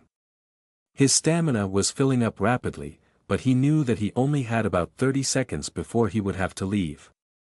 Using his enhanced intelligence to gauge the speed of the riders, he estimated that they were going at about 70 miles per hour, which was slower than his top speed. However, he suspected that the horses could keep that speed up for far longer. In any case, he would probably have to stop and fight eventually. Spotting a nearby fortification, Jonathan smiled. It was time to show them what a runecrafter could do. He ran towards the building as quickly as he could, reaching the derelict castle within a minute of having seen it. As soon as he got there, he began to draw runes in the ground around the castles, especially around the door. He would have to wait until the last moment to imbue them, at least for the rune of hatred.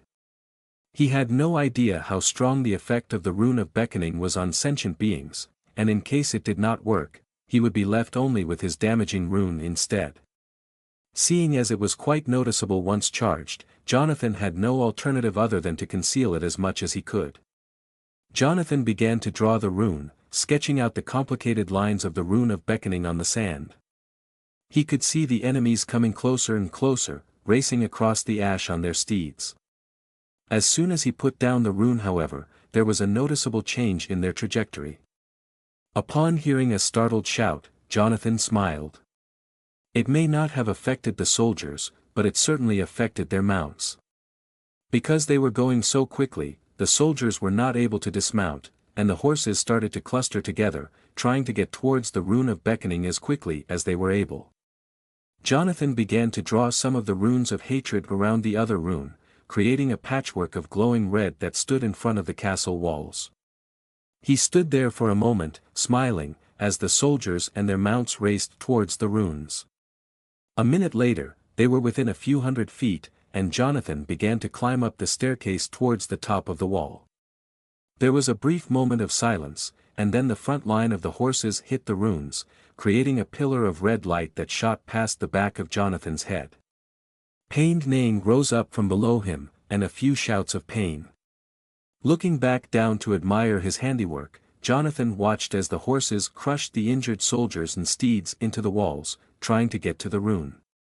Eventually, the last of the horses had reached it, and they milled around, confused, as the effect lost most of its power over them. With a good chunk of their number killed or injured, and with them distracted, it was time for Jonathan to make his escape. He ran around the edge of the castle walls, and hopped down at the back. Starting to run, he spotted something on the ground near the front, something that looked suspiciously like a map. It had dropped out of the pocket of one of the soldiers after they had been killed, and it looked like it would be incredibly useful to his later travels. Jonathan bit his lip, and then nodded, running towards the map. It would waste valuable time, but he wanted to have some idea of where exactly he was within the ash heaps at any given time. Running towards the map, he dodged a crossbow bolt that whistled past his head, coming from the back lines of the enemy ranks. Not that they really were ranks, more like a conglomeration of scattered horses and men, but it was the same thing regardless. Jonathan snatched up the map, and began running for the hills, easily outpacing the few soldiers who had the wherewithal to chase him. As he exited the area of effect of the runes, however, they flickered out of existence, and the horses and soldiers were free to come after him. Jonathan cursed and redoubled his pace, almost flying across the land as he went, the map tucked securely into his belt. The horses thundered across the ground behind him, but he paid them no heed, focusing on his breathing and movements. He was able to mitigate the stamina cost somewhat by ensuring that his movements were as efficient as possible. It didn't mean that he had infinite stamina, however, far from it. It just meant that he could last a few more minutes. Damn, I wish I could have said that on Earth, Jonathan thought, grinning. The thought was crude and juvenile, but it made him smile nonetheless, which was always good. Laughter was few and far between within the infinite hells. Over the next half hour, the soldiers began to catch up to him, and Jonathan started to flag. He was too close to them to repeat his performance with the runes, and he knew that it would eventually come down to a fight, unless he played this smart. He could see a large pack of ash prowlers in the distance, about 25 strong, led by a group of elites. Smiling, Jonathan picked up his pace, running straight for them. Holding out his left hand, he imbued his gauntlet with divinity, sending out a pulse of beckoning energy towards the monsters. He was met with a series of rabid howls, and the pack began to lope towards him. As they reached him a few minutes later, Jonathan leaped over their heads, trusting that they would notice the better target behind him. The sight of the horses sent the dog-like beasts into a frenzy, and they attacked instantly, tearing into flesh and bones. The soldiers quickly dealt with the monsters, but they had lost valuable ground, ground that Jonathan was not going to give up anytime soon. Spotting another group of monsters, Jonathan quickly changed his trajectory, heading directly for them. This time it was a group of fetid ooze elites, each of which responded eagerly to his call. They lumbered towards the rune, moving too slowly for them to be a threat to Jonathan. To the large group of soldiers behind him, however, without any easy way to move out of the way, they were deadly. Jonathan leaped over their heads once more, letting them crash into the enemy ranks behind him a few minutes later. Hearing screams as men and horses were devoured made him smile. Eventually, after another 3 similar encounters, he saw the soldiers turn tail and flee, heading back towards the safety of the road. There was a trail of corpses leading back there, and Jonathan smiled grimly after them. He kept on going for another few miles, and upon feeling satisfied that he wasn't being followed, he pulled out the map and opened it. It was made out of some sort of aged vellum, with a dark yellow color. Still, it was quite well made, with clear demarcations between the various regions. In the center was a stylized city, with large towers and an imposing wall. Jonathan assumed that it was not to scale, because if it was, then that city was hundreds of miles wide. Then again, it could very well be so, seeing as it was the capital of this world. 8 roads led out of the capital, heading off through the ash towards the far reaches of the world, where they connected in a circle around the habitable zone of the ash heaps. Past that, there was nothing, save for a large red line, and a message that said to never go past the edge of the roads. It seemed like the roads acted as a natural barrier to anyone trying to leave, not that they would want to in any case. Hundreds of cities and towns dotted the ash, and a few ruins were mentioned too, mainly ones that were much larger than normal. For example, there was something called a dungeon located a few hundred miles away from Jonathan, assuming that he was reading the map correctly. The soldier had marked it up with a small dot where the road that he was stationed on was, and the dungeons were halfway in between that one and another. Jonathan was about halfway through the habitable zone, still quite far away from the Ashen Citadel, where he would eventually have to go to find Granath. He had nowhere to go other than this dungeon anyway, and if it was what he thought it was, then it would be a useful place to gain power. In his experience with fantasy worlds, dungeons were places that were not for imprisonment, as they were in the real world, but places filled with monsters and magical items, where an adventurer could become rich and powerful, or die an ignominious death. Jonathan was not planning to do the latter either. A small smile graced his face as he thought about dungeons. He had never expected that he would one day be delving into one himself. However, he suspected that it would not be at all like in the books or video games. Knowing the infinite hells, it would be some place of bloodshed and butchery, rather than a place of challenges and rewards. However, the levels would be enough for Jonathan, if that was all he ended up getting out of it. Jonathan furled up the map, and set off in the general direction of the dungeon, starting to cycle his mana as he did so. Over the next few days, he covered about 200 miles, and in that time, he had been training his pathway skills non-stop. His mana manipulation skill was hovering on the cusp of ranking up, at student rank 9, and his martial arts skill was not far behind either, at student rank 8. His martial style was also coming close to ranking up too, as he had been practicing on every monster that he could find. There were no further levels, and he had not been seeking any out, but he was satisfied with his other gains in any case. His divinity-related abilities had ranked up somewhat too, bringing runecrafting to student rank 6, and true sight to student rank 4. Their progress was slower than the others, but that was because Jonathan had little time to practice. He had been able to draw runes on his skin and armor to practice with, but because neither of his runes were being made to last, and he simply flooded them with divinity to break them after creation, his progress was slower than if he had been using them the entire time. Jonathan came to a stop some time later, finally feeling as if he was ready to upgrade his mana manipulation abilities. He was almost flying through the ranks at this point, but he knew that it would get far harder as he progressed further. Jonathan sat down, and meditated on his core, trying to look for anything that he had missed so far. He had discovered the way of compression, which had prompted his ascension into the student ranks, but now he needed a deep insight to rank up once more. He suspected that it would be something that built upon what he already knew, but other than simply compressing his core more than before, he had no idea what he was supposed to do. Sighing, he decided to start with that idea. He gripped his mana core firmly within his mind's eyes, and began to compress it, leveraging every point of his intelligence in the process. Seeing as he was a lot more powerful this time than the last time, he was able to compress it further than ever before. Jonathan eventually was forced to stop, but this time, he was able to see why.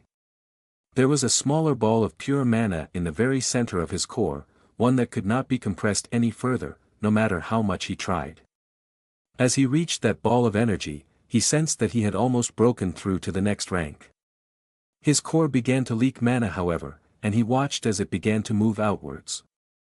Pain lanced through his body as his mana suddenly began to ripple through him, gaining power from his body and soul before rushing back towards the center.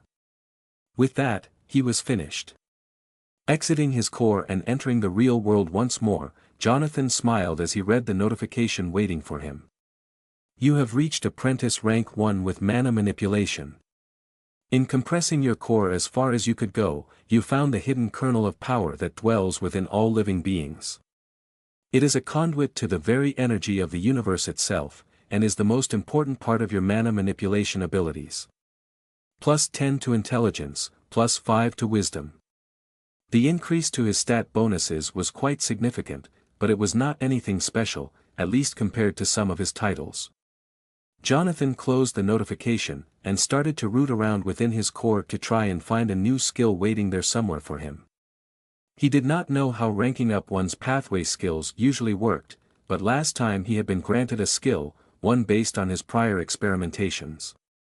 He was hoping that there was some sort of time limit between ranking up and finding some innate talent to catalyze the creation of a skill. If not, he did not really care, seeing as the rank up itself was the main reward, but he did want to get something else out of the bargain too. Jonathan summoned mana to the world in front of himself, and rather than turn it into a ball of energy that could be used for attacking, he tried to manipulate it into a different shape, one that could be used as a shield.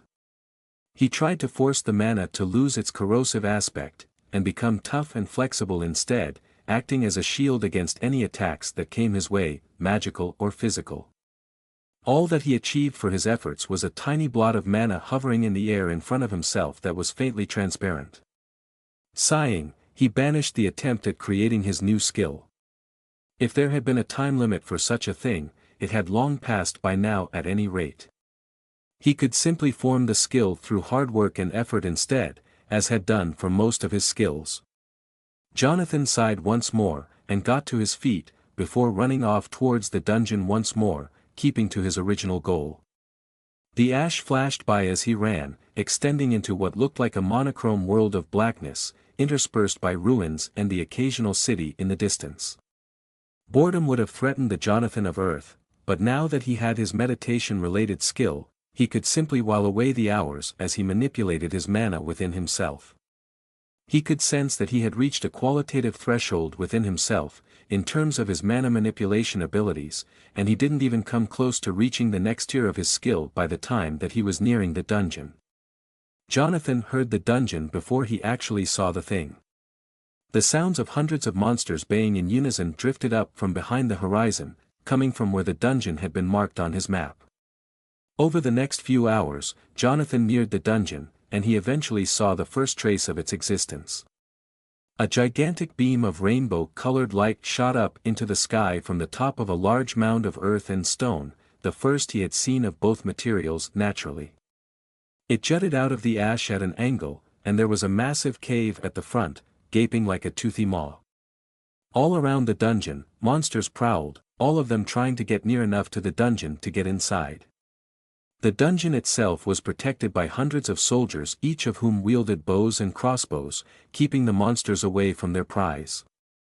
Watchtowers dotted the land around the dungeon, and Jonathan could tell that this would not be easy to infiltrate. He scanned the soldiers, finding that their average levels were around 20. They were quite weak compared to him, but there were a lot of them. He would have to break through their lines as quickly as he could, rather than risk a protracted battle against so many. Jonathan quickly edged towards the back rows of the monsters, who were so engrossed in their assault that they didn't even notice him. He snuck around them, using their bodies to hide himself from the watchful eyes of the soldiers. There was a small gap in the defenses around the back of the dungeon, where there was a natural fortification, a small hill of stone that seemed to be a part of the dungeon. None of the monsters had bothered to try and climb over the hill and towards the dungeon, meaning that it was perfect for Jonathan. He scampered over there as quickly as he could without drawing attention, and he soon found himself standing behind the hill. He quickly found out why it had been abandoned. The walls were beyond sheer, actually going out at an angle. No monster, no matter how strong they were, would have been able to climb that wall. They simply lacked the correct appendages for such a task. Jonathan, on the other hand, he clambered up the wall at record speed, digging his incredibly strong fingers into the rock, his gauntlets acting as a gripping device for him with their spikes and hard edges. He climbed up almost backwards, finding that it was far easier than he had expected. He was so strong that his weight was negligible to him, and he found it just as easy as walking. He quickly reached the top of the hill, and was about to crest it. However, it seemed that fate had different plans in store for him. There was a strange noise from the base of the hill in front of him, and a man jumped up from the bottom, straight to the top, landing in front of him. He was dressed in half-plate armor, with the lower part of his body protected by leather, interwoven with strands of metal. The man wielded a large poleaxe, the weapon resting on his shoulder easily as he surveyed Jonathan. Jonathan could tell that this man was the real deal, at least level 50. However, he did not have the air of a true elite around him that people such as Ralnar or Ralnar had possessed. In addition, Jonathan knew that Granath could have appointed a far more powerful fighter to guard this dungeon, but had likely thought that nobody would dare to attack it. After all, everyone was too afraid of the accursed worm to do so.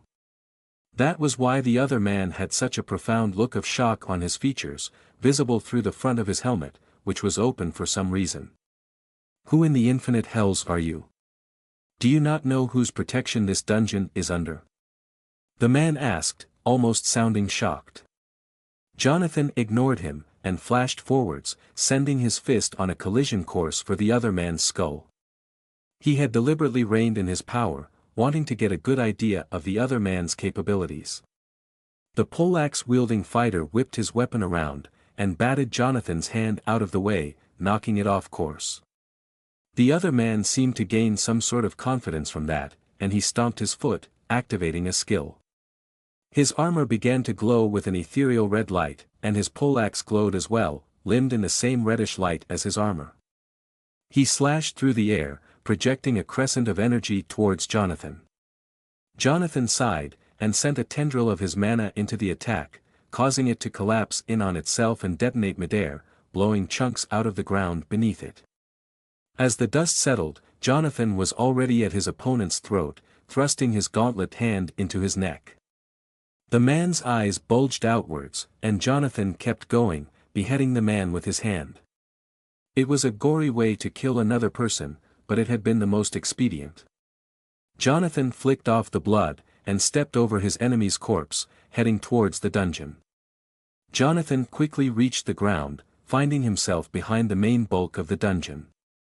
There was a small entrance back here as well, sheltered by a small lip of stone.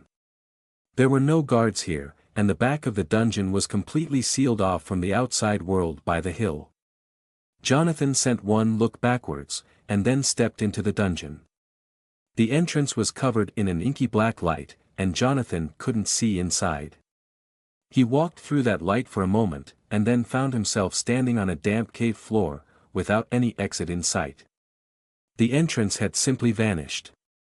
A system message appeared in front of him, and he quickly read it. "You have entered the Desolation Caves, a dungeon of the infinite hells. This dungeon is an adaptive dungeon, meaning that it will change its difficulty to match the average level of challengers. As you are the only challenger, this dungeon will be matched to your level. Error. This challenger is significantly stronger than their level suggests. Calculating new difficulty level. The average level of this dungeon has been set to level 60. The notification blinked out, quickly replaced with another one. This dungeon manifests as a large cave system, with a great expanse of tunnels all leading towards the final boss fight, which is in the center. Monsters within this dungeon will adjust to the average level, rather than simply being at the level indicated. As a result, they can range from level 50 to all the way to level 70. The boss itself will be even stronger. For being a solo challenger, you will gain extra rewards for completing this dungeon. Good luck. The notification vanished, and Jonathan found himself all alone, standing at the very beginning of the cave complex. He sighed, and got to work. Walking down the cave, he soon found himself in a strange landscape of moss and trickling rivulets of water, which all seemed to be sloping downhill, towards a deeper part of the cave. Compared to the ashen wastes outside, this was like paradise. Jonathan quickly encountered the first monster, which was a strange mix between a dog and a pile of moss, which sprang out at him from behind a corner. Despite its appearance, it was quite fast, and if not for Jonathan's above-average stats, it would have caught him. Then again, it was those same above-average stats that had led to him fighting this strong of a monster in the first place. The creature passed by his cheek with inches to spare, and he lashed out with his fist, punching the monster into the wall. It was soft to the touch, and felt quite alien in texture. It bounced off the wall, and launched itself straight back towards Jonathan, its mossy fangs bared. He quickly summoned mana to his hands, and punched forwards, atomizing its head in an instant, the moss unable to stand up to mana. It seemed that these monsters were resistant to physical attacks, but weak to magical ones. Seeing as he combined both, Jonathan would be all set for this dungeon crawl.in edition. He had just gained a considerable amount of essence from that kill. If everything in here was that essence rich, he would be coming out here quite powerful indeed. Over the next 20 minutes, he encountered a few more of the moss monsters, which he had discovered were called corrupted Terran wolves. Not Terran as relating to the planet Earth, but rather towards their affinity towards plants and the ground itself. He found that they spawned out of large plants that were hidden in crevices in the wall, which created a hair-raising state in which he never knew where they were coming from. In one case, one even came from above him, which had led to a large gash down the side of his face. Jonathan had been on guard after that, and as he heard a small twitch in the side of the cave wall, he spun around and lashed out with his fist, burning a hole in the monster lurking there with his mana. The creature died almost immediately, and he leveled up once, healing the wound on the side of his head. He had not come across any significant difficulty as of now, and he was content to save the stat points for the boss, after he had seen how it fought. The best part about saving stat points was that it allowed for one to adapt to any challenging encounter that they came across. For example, if the boss was fast but physically weak, he could simply add points to dexterity and strength. He could react to anything that he came across in that way, and he would have quite the stock by the time that he reached the boss. The caves gradually began to grow wider as time went on, and the frequency at which the monsters came increased as well. For the first time, Jonathan was fighting multiple of the Terran wolves at once, which required quite a bit more tactical use than he had expected.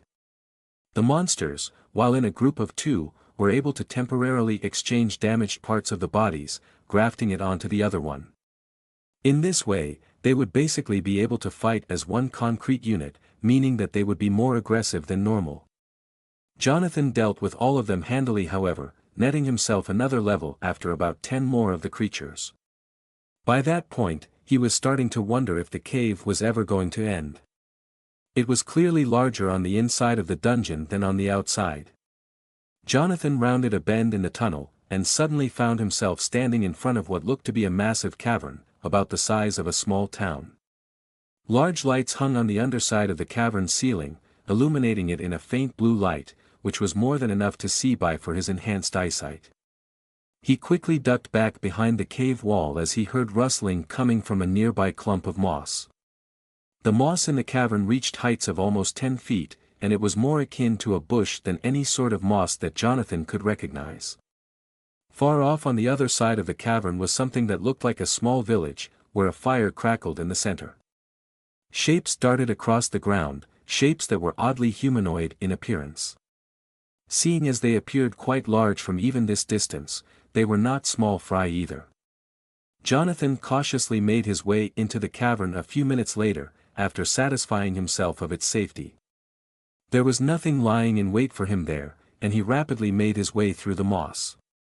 Strange statues dotted the ground around him, and they depicted an odd species of monster that looked like a goblin, but with wise, almost human-looking features. The statues were pitted and barely recognizable, save for the faces, which were veiled in expressions of utter regret. Jonathan could sense that there was a deeper meaning behind the statues, but he could not figure out what it was. In any case, they were nothing more than a distraction. He padded softly across the ground, and eventually came to a clearing, where he was able to properly survey the village. It blocked the only way out of the cavern, and there was a primitive gate standing in front of the entrance to the deeper parts of the cave. Jonathan saw one of the monsters that he had noticed earlier scampering across the ground, running in a strange manner. It looked like the statues that he had seen, but in a vague manner, as if it was some distantly removed cousin along the evolutionary tree. The creature was about 10 feet in length, and walked on all fours, somewhat like a gorilla. Its skin was a mottled green color, and it had a spade-shaped head, with a wide mouth filled with razor-sharp teeth. Jonathan quickly analyzed it as it passed within his field of vision. Troglodyte Harvester, Basic. Level 54. It was on the lower end of the level range, and Jonathan was confident in being able to take it down, if he ever had to. The monster seemed to be snuffling around in the moss, looking for something to bring back with it. There was a crude wicker construction on its back that was half filled with some of the moss from the cave. In it were other plants, with some form of white tuber being quite prevalent. Contrary to its grotesque appearance, this monster seemed to be more peaceful than not, as shown by its name. It was a harvester, which indicated that these creatures had at least some degree of sapience. There was no reason for Jonathan to kill them unless they attacked him first. However, he was quite certain that would end up happening at this rate, judging by what he had seen so far. They were clearly guarding the deeper part of the cave, what with the village set up directly in front of the cave entrance, and with their large wooden gate. He would have to fight his way past them. Looking further into the village, he spotted a large number of troglodytes walking around, some of which looked like they were part of a warrior caste. They wielded crude oblong stone clubs, and wore what looked to be primitive hide armor.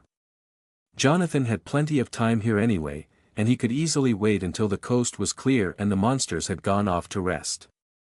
In any case, this cavern was so large that there were clearly other reasons for its existence. Those stone statues had been in here, which meant that there might be other, more valuable loot to find within the cavern. Jonathan waited until the harvester had left, and then began to walk towards the far edge of the cavern, spotting the cave wall a few minutes later.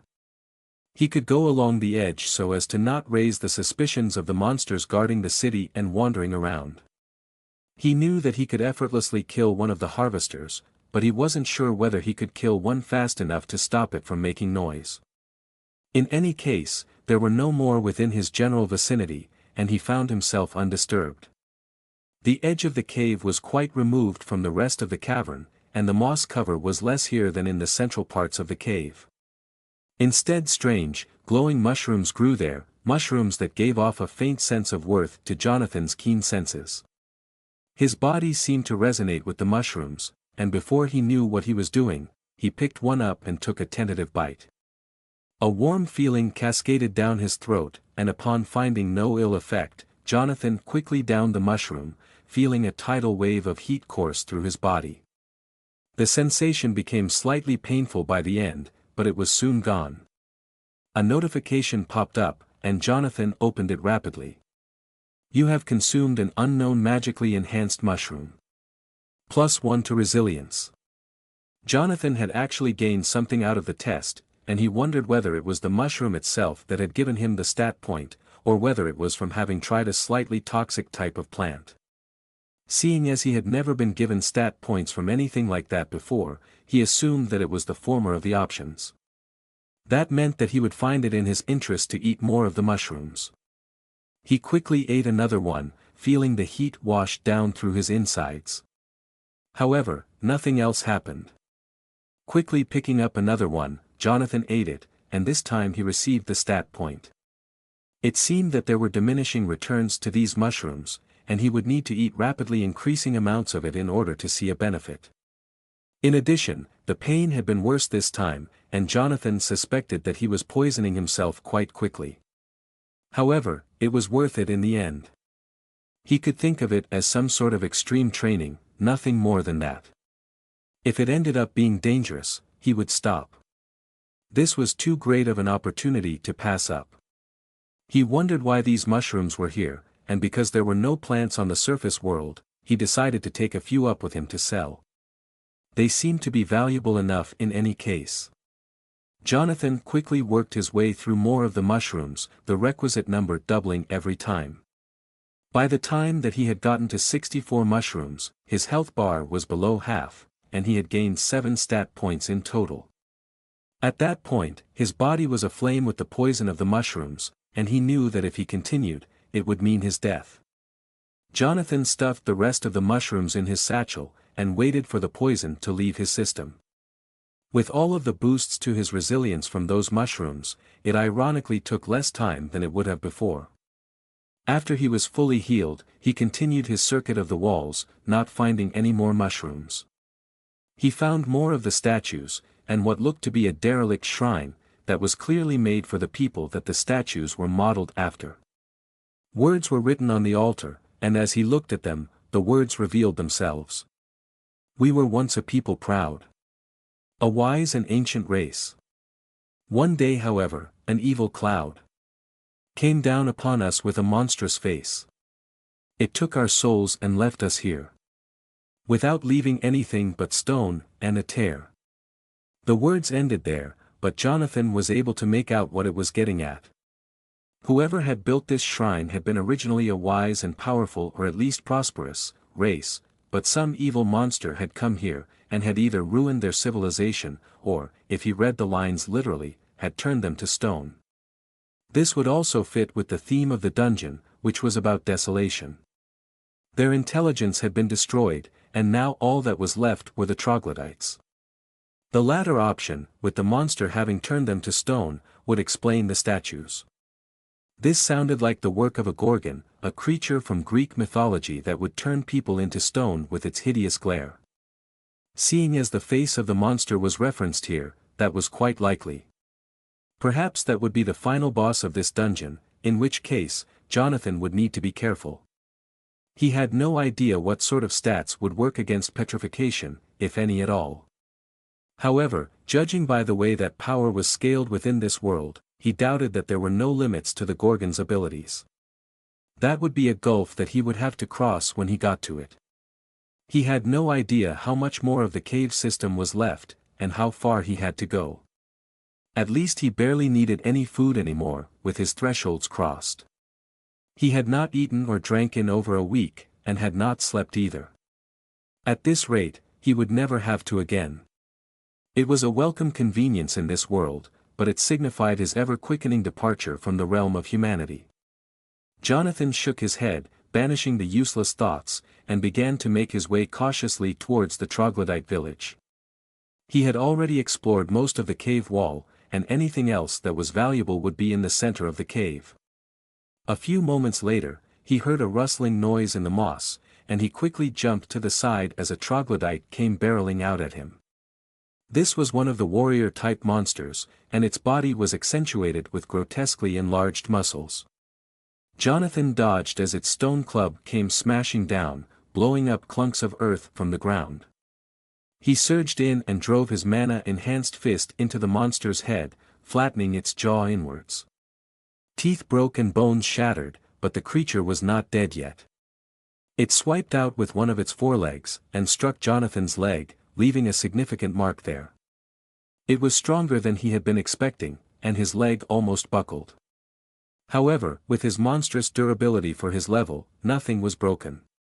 He quickly lashed out with his free hand, and smashed the monster into the dirt, caving in its head with that one vicious blow.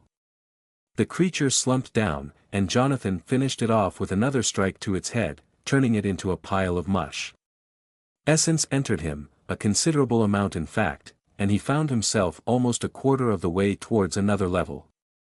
The system seemed to award essence through a complicated series of calculations, taking in account relative strength, adversity, and the level of the killer. In any case, Jonathan could not predict how much he would gain from any one source, which made it hard to tell how much he needed to level up. This was probably intentional. He suspected that the system was skimming off the top, and if nobody knew how much essence they were getting, they wouldn't be able to tell. Jonathan tossed the corpse into the mossy bushes, not wanting it to betray his presence if any more of the monsters came around. He didn't think that they were especially intelligent, but he would rather be safe than suffer from his assumptions. They seemed to have some sort of primitive society down here, which meant that they were at least able to build, if not communicate effectively. They clearly had no sophisticated language, as it would have been translated for Jonathan. He continued towards the center of the cavern, not running across any more monsters. Soon he heard the noise of trickling water, and he found himself standing in front of a small pool, glowing with light. There were strange eyeless fish swimming around in there, with silvery scales. Just looking at the pond made Jonathan feel inexplicably calmer than before, and he stood there for a moment, overwhelmed. The light seemed to grow brighter and brighter, until it was everything that he could see. However, he had enough presence of mind to leap backwards when he felt the ground rumble beneath him.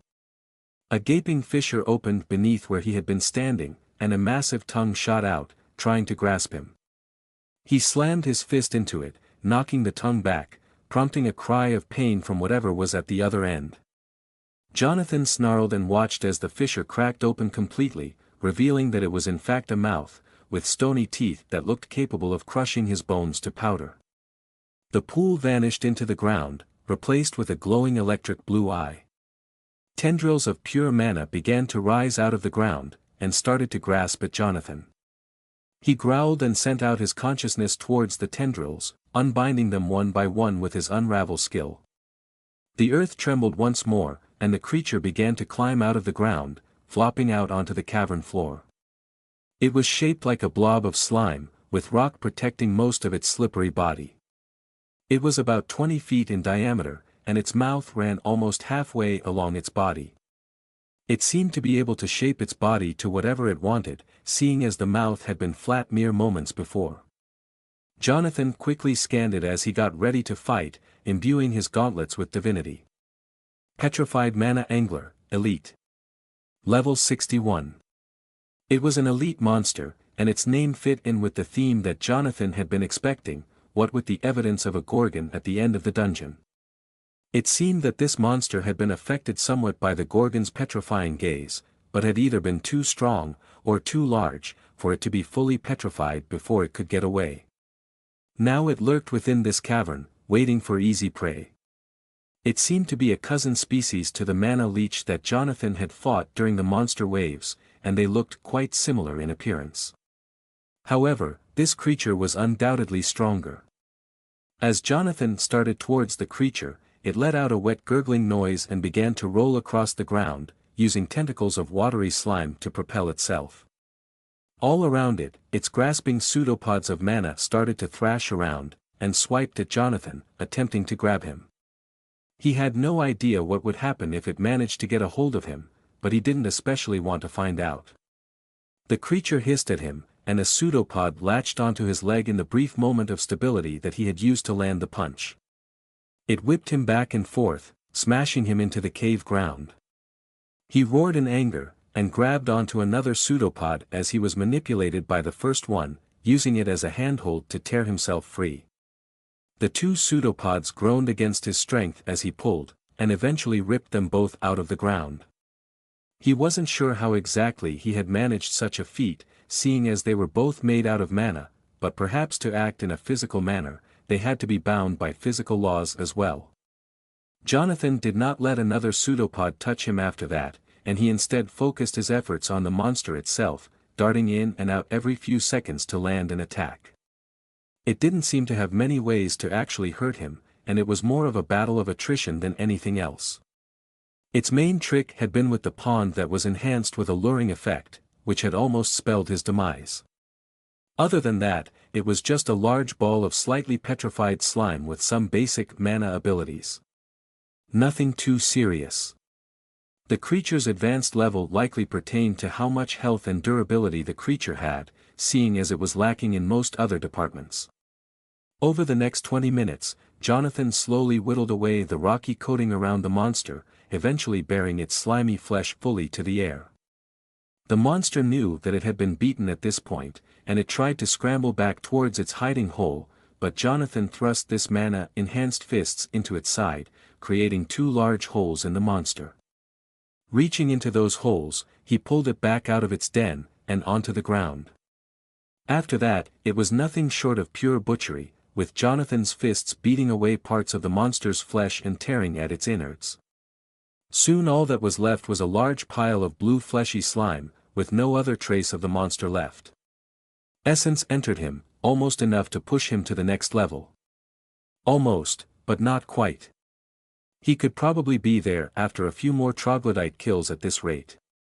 Now that the monster had been dealt with, Jonathan continued his search of the central part of the cavern, eager to discover its hidden treasures.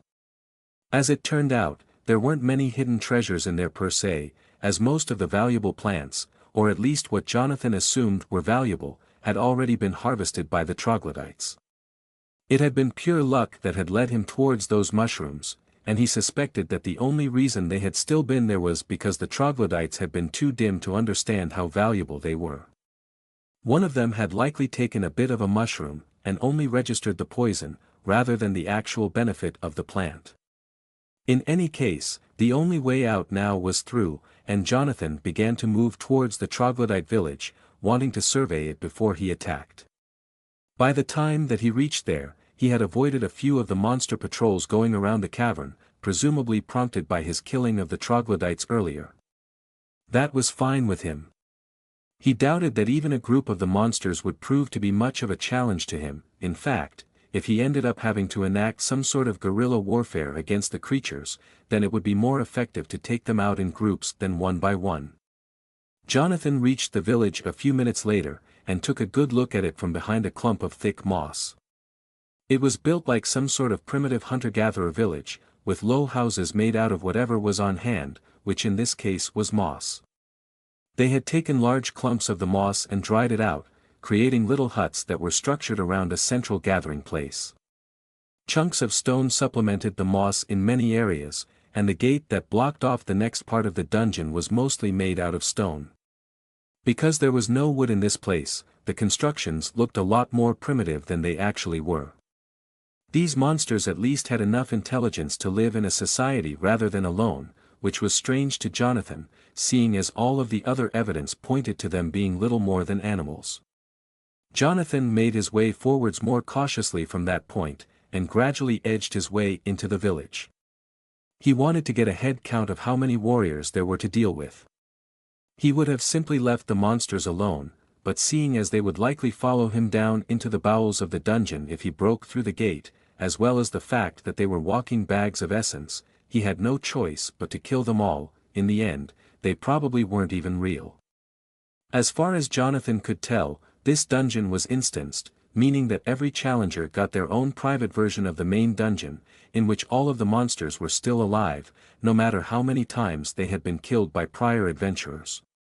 In this case, it had been changed a bit because of his level, but that probably had only changed the levels of the actual monsters, not their species.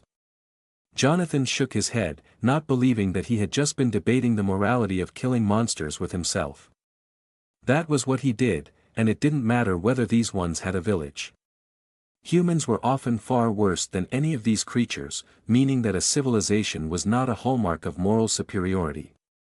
Jonathan slunk between houses, and counted the monsters as he went by. Most of them were in a circle around the main gathering point of the cavern, looking towards what seemed to be some sort of chieftain feature, judging by their larger size and ornate decorations. Well, ornate meaning that they had a few mushrooms strung around their neck.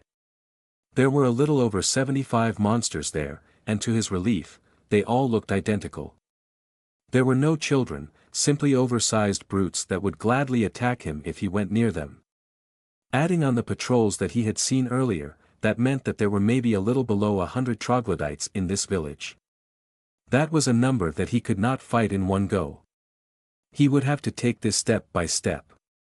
The first of those steps was to wipe out the warriors, most of which were out within the mossy brushland of the cavern.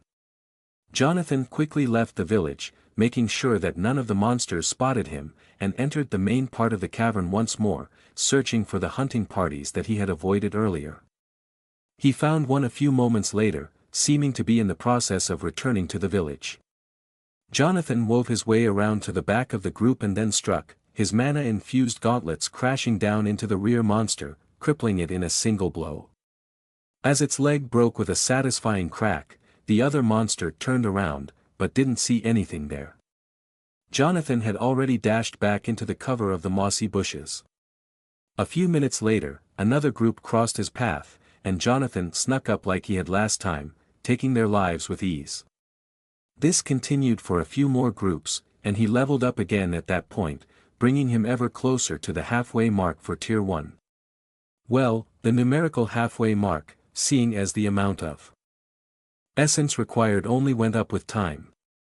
Jonathan was liberally coated in blood at this point, and his stamina bar was quite low. However, he was almost finished with the monsters that were patrolling the forest. After that, he would be able to start working on the village. The monsters had gotten wise to his tricks by now though, and the next group that he saw had almost 10 monsters in it. They were grouping up for mutual safety, and Jonathan had no choice but to attack. He maximized his initial impact by coming in with all of his skills triggered, except for Smite. His fists claimed 2 lives within a second, but it all started to go downhill from there. The other 8 monsters rushed him in unison, stopping him from retreating with their bulk. Jonathan lashed out with his fists, drawing upon his newfound martial expertise in order to fend off their attacks. He was like a whirlwind among them, but it was not enough against so many strong opponents, and he began to take rapidly mounting damage. His fists tore through skin and shattered bone, but by the time that he had killed the 5th monster, his left arm was dislocated, and his right leg was fractured. It was more of an inconvenience than anything else, but it hindered his fighting ability. Jonathan gritted his teeth and upped the ante, shifting to a more aggressive fighting stance, windmilling his hands in and out, with his dislocated arm lagging behind noticeably. Jonathan finished off another 2 monsters this way, but at the cost of his left arm breaking to a savage swing from one of the monster's crude stone swords. At that point, he was running empty with stamina, and every breath was labored. Once one got down to the fumes of one's tank, they really were not any more different than a normal human, no matter their level. Jonathan finally finished the fight, and he collapsed to the ground amid the corpses, gasping for breath. Essence rushed into him like a tidal wave, and his injuries began to knit back together. He had another 6 levels to go until he reached level 50, where he suspected there was something waiting for him. Jonathan leaned back, and took a few deep breaths, starting to recover. Even with the refresh from the level up, he was still in rough shape, both physically and mentally. That had been a battle of endurance over anything else, and as he sat there, Jonathan began to remember just how much endurance he had been forced to rely on in his past life. He had tried to forget all of the bitter memories from Earth, but now that he had a spare moment, they came back. When he had arrived at the house, he had found 2 corpses in the place of his parents, and the entire house had been turned upside down by the thief in search of valuables. Jonathan had called the police, but he knew that they would end up doing little good. He had no wish to be sent off to some foster care system until he legally became an adult, and had instead made his own way in life, eventually getting in contact with the owner of his supply service. Jonathan hadn't known how to drive, but he was a quick learner, and he had been able to pass all the tests with flying colors, eventually becoming one of the best truck drivers in the whole company. The first few years were hell, with long days that often turned into nights, but he had struggled through the exhaustion and the mounting aches and pains from sitting in a seat for most of the day. That will to succeed had been instilled in him long ago, and just because he had been transported to a new world didn't mean that he had lost it. No, he was Jonathan Harlow, master truck driver, and the Hellbreaker all in one. Both of those titles would work to enhance one another. Opening his eyes, Jonathan felt a spark of resolve such as he had never felt before. He had made the wrong decision by burying the memories, and now that he was remembering everything from Earth, without his mental blocks in place, he realized that he had suffered in both of his existences. However, in one of them, he had a way to make a difference. If there was someone out there that would eventually chronicle his journeys, he wanted this to be seen as the moment that he truly began to fight. There would be no more missed opportunities because of fear like with the thresholds. When those next thresholds came, Jonathan was going to crack them open as soon as he got them, rather than waiting until he had no other choice. If he could make a choice that would lead to him gaining more power, then he would take it, even if it caused him immense pain. Pain was simply the currency of the world that one could use to buy greater power in the end. Why not use it? Jonathan left the monsters behind, and made his way back towards the troglodyte village. He was now a different man, not in a profound way, but he was sharper, more honed than before. He knew enough about himself to realize that it was not in him to wage a shadow war, striking only at those who were distracted or defenseless. When he eventually barged through the gates to Angranor's inner sanctum, he would not come as an assassin, but rather as a challenger, here to take the hells for his own. Jonathan's fists began to blaze with power as he strode across the hard-packed earth and rock, and divinity wafted off his gauntlets as he activated his runes. He could hear a rattling noise coming from the village, and he knew that some of the weaker monsters were going this way. Jonathan still didn't know what exactly determined the strength of a rune, but he suspected that it was related to his own strength in some obtuse way, as well as his mastery of runecrafting in general. Each rune was a concentrated concept, and the more in line with that concept that the rune became, the greater power it gained. As he progressed in his skill he was able to make more exact copies of the runes than before. The monsters came out of the bushes a few minutes later, slavering at the jaws and looking utterly rabid. Jonathan pulled back his right fist, closed his eyes briefly, and pumped every ounce of his concentrated power into it, drawing up his martial abilities, his mana, and even his divinity to empower it to the utmost degree. His fist moved as if in slow motion, and it struck the nearest monster's torso. There was a moment of silence, and then the creature exploded in a spray of blood and gore, only leaving a pair of legs standing in confusion that soon fell as well. Jonathan pulled back his fist slowly, and blew on it, smiling as he saw the troglodytes pause slightly in their pursuit of his rune. That attack had taken more out of him than he was willing to admit, but he knew that he was strong enough to take these things down without the help of his divinity. As another monster leaped at him, Jonathan rolled backwards, and flipped upwards at the end, grabbing a hold of the creature's foreleg. With a sharp motion, he trapped the leg between his hand and his shoulder, and wrenched it clean off, tearing the monster's leg off in a welter of gore. The monster screamed in pain, and withdrew, leaving its brethren to attack. Jonathan squared up and smiled. This would most certainly lead to some gains in his pathway skills. He seized a hold of his meditative battle state, and began to drop into the effects of his warrior's trance ability. His fists moved in unison with his body as a whole, and he started to dance around the monsters, completely oblivious to anything except from himself and them. Jonathan laid eyes on his first target a moment later, a larger troglodyte that looked to be some sort of leader type. It was standing at the back of the group and pulsing strange bursts of magic from its hands that seemed to enhance certain troglodytes as they came out. Jonathan bunched his muscles and leaped over the densely packed monsters, landing in front of his target. His eyes were glassy at this point, and if he were more lucid, he would have laughed at the expression on the troglodyte's face when it saw his gaze. He was completely devoid of emotion now, only a killing machine reaping its due. Jonathan battered the monster into bloody submission over the next few seconds, tearing into its flesh. It was clearly not designed for fighting, and it fell quickly before his fists. With that done, Jonathan was now free to destroy the rest of the troglodytes utterly. Jonathan turned around, only to be bowled over by a rabid monster, who was howling in anger at Jonathan. Jonathan knew that he had probably killed some relative of the creature, but he didn't care. He was here to beat the dungeon, not engage in maudlin moral debate. Jonathan planted his fist into the creature's abdomen, tossing it at another monster that was rapidly approaching him. The other monsters were a bit further behind, but they would soon be upon him at this rate. Jonathan began to sink deeper into his trance, and he launched himself forwards, delving into a bloody dream of gore and pain. Some time later, he emerged from his fevered dream of carnage, and found himself almost completely spent. The ground was strewn with entrails and blood, some of it his own. His entire body was torn and battered, but he had somehow survived against all odds, and was now the victor.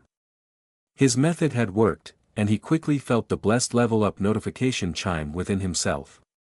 Jonathan ignored the actual pop-up itself, instead sighing as the healing energy coursed through himself. He was as good as new in a moment, and he only had the caked blood on his body as a legacy of his struggle.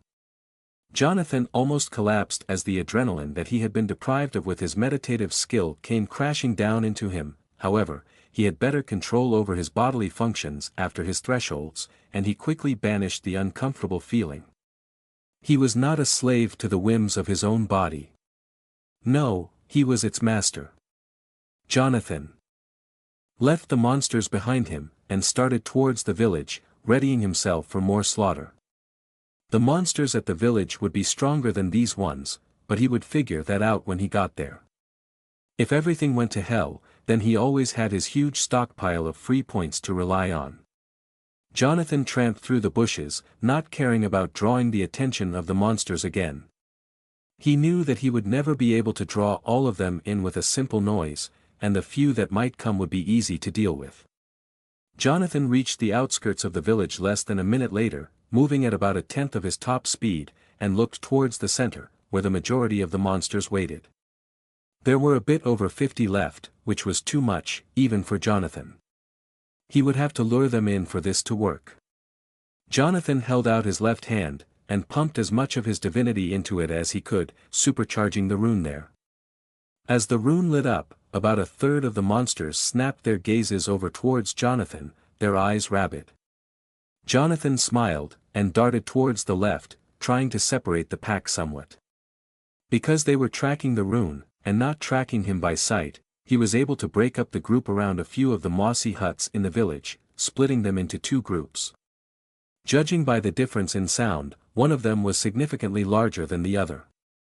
Taking a risk, Jonathan threw his gauntlet about 20 feet away, towards the direction that the larger group was coming.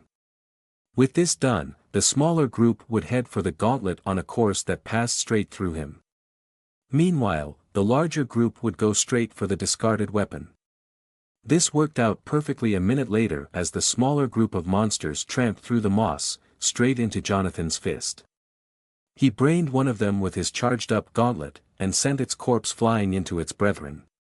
The other troglodytes roared in rage and leaped at Jonathan, knocking him backwards. He rolled away from the impact a moment later and drove his heel into the nearest troglodyte, snapping its front leg. It hissed at him and slashed out with its claws, scoring a hit on his armor.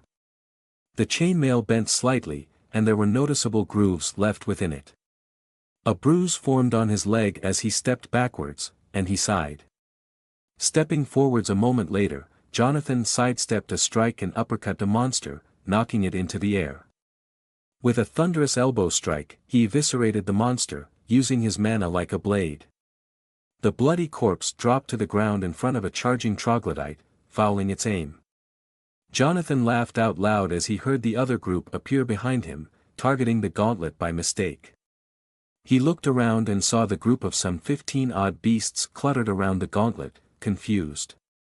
He leaped backwards, and snatched the gauntlet up off the ground just as the newcomers noticed him.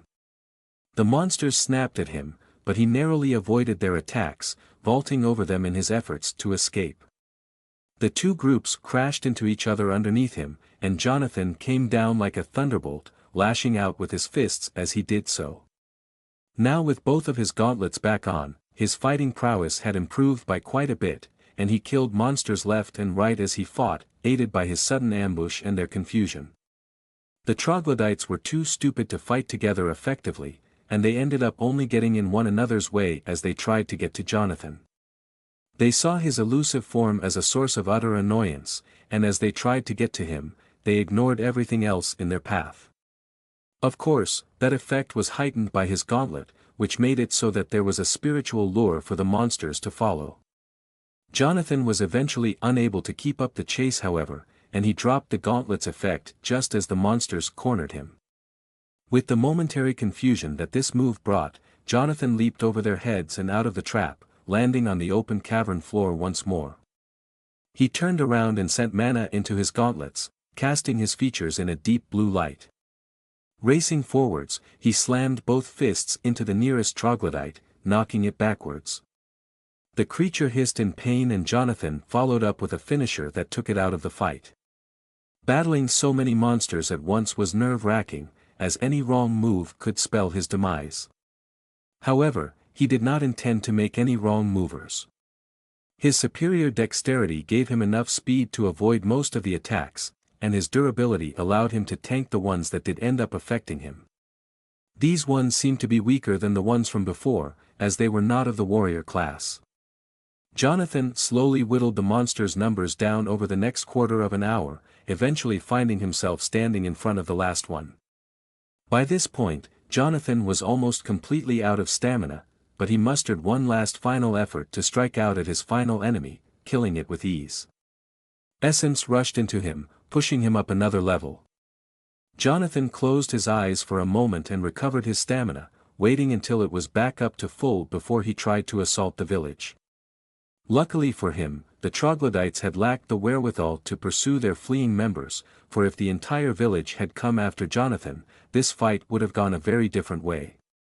However, luck had saved Jonathan in this scenario, and he was unscathed. He quickly left the scene of the massacre and headed for the village, where the remainder of the troglodytes were holed up. When he got there, however, he had a surprise in store. The ground around the village was awash with blood, and in the center of the village, bodies lay in long rows, seemingly slain by the troglodyte leader that Jonathan had seen earlier. He picked up the pace, spotting the leader crouching over a strange hollow in the ground, chanting something over a pool of blood. The words were not in any tongue that Jonathan could understand. Rather, they sounded like they were some sort of primal noises, mimicking the sound of nature. As Jonathan came racing in, the troglodyte looked up and gave him a wild grin, its face distorted beyond its normal state. Jonathan sensed that something bad was about to happen here, but before he could reach the troglodyte, the creature threw up its arms and slammed its hand down into the pool. The blood evaporated into smoke, and the ground began to rumble beneath it. Jonathan reached the monster and crushed its head with a single blow of his gauntlet, but the rumbling noise did not stop. In fact, it only grew louder. The mossy huts started to fall apart, and the ground bulged up beneath the village. Jonathan ran toward the outskirts of the village, just in time to spot a massive creature emerging from the ground. It looked like a short and squat humanoid, made completely out of rock. It stood at over 50 feet in height, and seemed to possess a strength beyond even its hulking form. Veins of red were interwoven into its form, likely signifying the blood that had been used to sacrifice to it. Jonathan had inadvertently forced the troglodytes to awaken something terrifying, and without even having to scan it, Jonathan knew that it was far beyond him. If he did end up fighting it, he would have to pull out all of the stops to win, and even then, there was a chance that he would die. No, discretion was the better part of valor after all. He could run from this battle and live to fight another day. Jonathan tore across the ground, moving at a speed that he rarely reached. Reaching the gate on the cavern wall, he drove his fist into it, cracking the stone. It took 3 more blows to fully destroy the gate, but just as he was about to enter it, he felt rocky fingers closing around his torso. Jonathan jerked forwards, but it was too late. The monster raised Jonathan up into the air, and held him before its craggy face, as if inspecting him. A moment later, it began to squeeze. Its strength was leagues beyond Jonathan's own, and his bones began to creak almost as soon as it began. He tried to free himself, but the monster was too strong, and he eventually realized that there was only one way out. Jonathan ran out from under the impact zone, and felt the ground tremble as the fist landed. He needed to get a good gauge of this monster's abilities if he was to ever defeat it. Jonathan whirled around, and drove his fist into its leg, finding that the stone that made it up was not especially durable. A large chunk flaked off as he hit it, but the monsters seemed unperturbed. More stone gradually grew out into the hole, and within a few seconds, it was completely healed over. The monster stomped down and knocked Jonathan off his feet with its sheer strength. He landed 50 feet away, and got to his feet, groaning. Jonathan knew that he was outmatched here, and only an application of supreme tactical intelligence would save him. As Jonathan rose to his feet, the monster laughed, a deep rumbling noise that seemed to come from the bowels of the earth rather than from a living being. Well, Jonathan wasn't sure whether this thing was actually living or not, but that was just semantics. He looked around the cavern to see if there was anything that he could use against the monster. Other than the ubiquitous patches of mossy foliage, there was nothing. However, the cavern itself could be useful, if he could get it to collapse. There was no way out of the dungeon going back anyway, and the only way out was through. If he defeated the monster in that way, it wouldn't trap him in the dungeon, as long as he could beat the final boss. If the boss was even stronger than this thing, however, his chances were slim. As the fist came hurtling in, he dodged out of the way at the last moment, letting the fist crash into the wall. The entire cavern rumbled at that, and the crack began to spider web across the ceiling. Jonathan smiled grimly and began to run for the exit. The pillar of rock was still there, but he had a solution to that. Empowering his gauntlets with divinity, he drove his right fist into the rock, splintering it with an application of his rune of hatred. The rock broke down the middle, and then he punched it again, destroying it completely. Racing through the gap, Jonathan exited the cavern just before it came crashing down. The monster behind him roared in anger as the ceiling collapsed, and a moment later, essence entered Jonathan. Not much, seeing as he hadn't been directly credited with the creature's death, but it was enough to give him one last level. A title notification was waiting for him as well, which he quickly opened. You have gained a title. Lesser Xenocide, Legendary. You have slain the entirety of a species in your desire to gain more power. This is an impressive feat, even if that race only existed within a dungeon. Continue on your murderous rampage, and progress to new heights of butchery. Bonuses, plus 5% to strength, plus 5% to dexterity. The title itself was disconcerting, but the bonuses were great. He had finally discovered that it was, in fact, the legendary rarity that began to give stat multipliers rather than simple additive increases. In addition, some of his pathway skills had been upgraded. His martial arts skill had gained a single rank, and his fighting style had increased as well, to novice rank 9. With this all in mind, he opened his stat sheet. Jonathan Harlow. Tier 1. Human, Advanced. Outsider, Tier 1. Level 47. 80 free points. Strength. 246. Dexterity. 155. Constitution. 161. Resilience. 210. Intelligence. 159. Wisdom. 159. Divinity. 2. Health 2325/2325. Stamina 3690/3690. Mana 2385/2385. Titles. Chosen of Sarnathros, Unique. Nascent Divinity, Celestial. Lesser Xenocide, Legendary. Iron Will, Epic. Refined Form, Epic. Giant Slayer, Epic. Avenger, Epic. Lineage Hunter, Rare. Righteous Killer, Rare. Skills. Smite, Legendary. Unravel epic.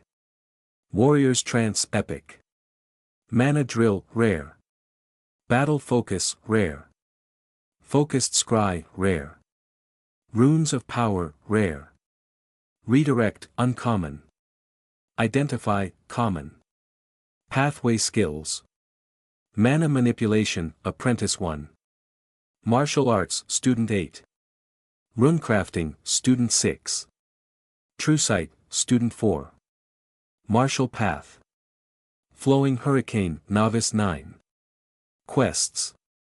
Hellbreaker Impossible. Complete Vengeance SSS. There were large increases across the board, and his store of stashed points was becoming immense. Still, he would only use it if he actually needed it, and he suspected that he would be needing it soon, with the final boss of the dungeon. Jonathan closed his stat sheet and took a look around himself. He was standing in the middle of a strangely smooth shaft that looked almost like a borehole. It sloped gently downwards, and a faint heat drifted up from the bottom.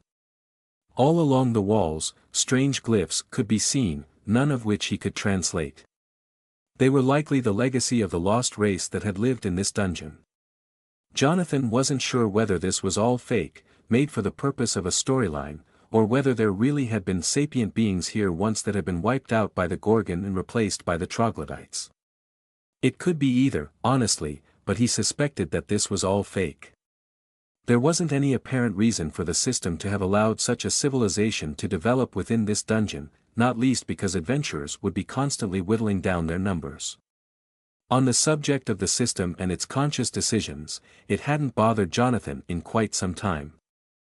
He would have preferred to think that it had given up on him, but he knew, deep within himself, that it was merely biding its time. When it struck, it would be quick and without mercy. He would have to be ready for that. Luckily, most of its functions, such as leveling and stat sheets, seemed to be automatic, or else it could have simply shut him out of being able to gain power. If that had happened, he would have been dead by now.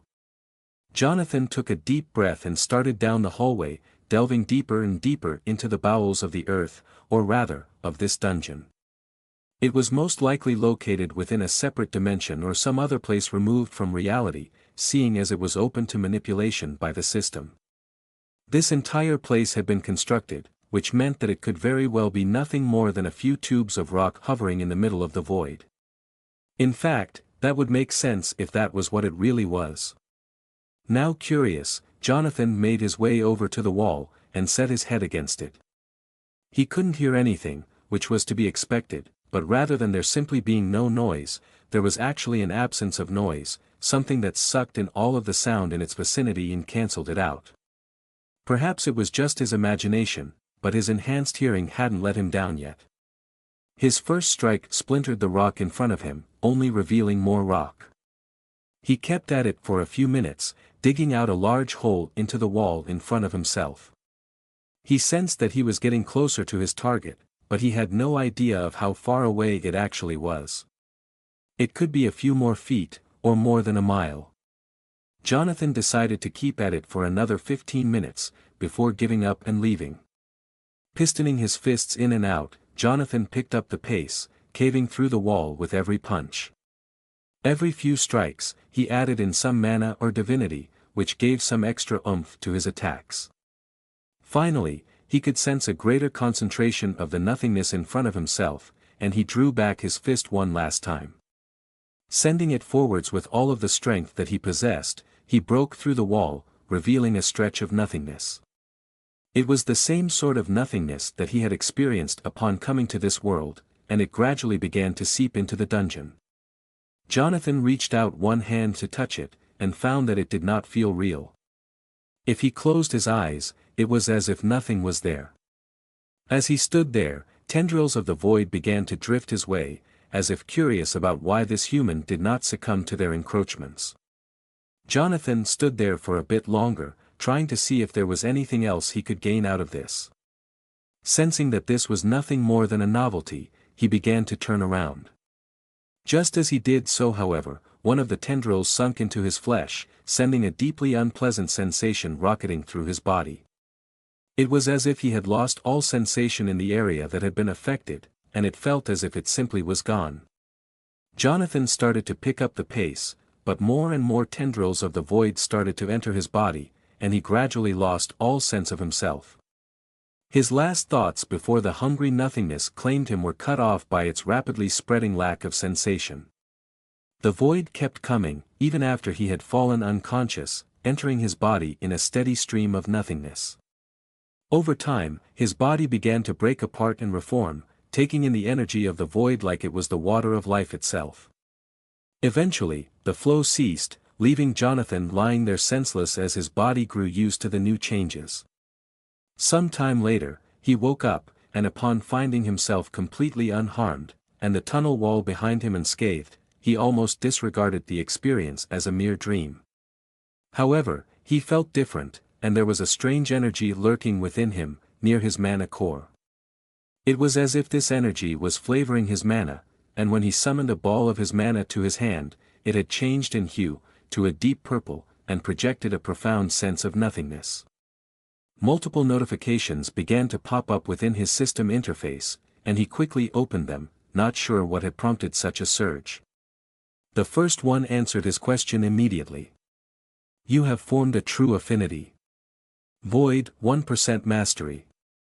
True affinities are one of the rarest powers available within the universe, only formed when a person is so steeped in the power of their chosen element that it becomes one with them, body and soul.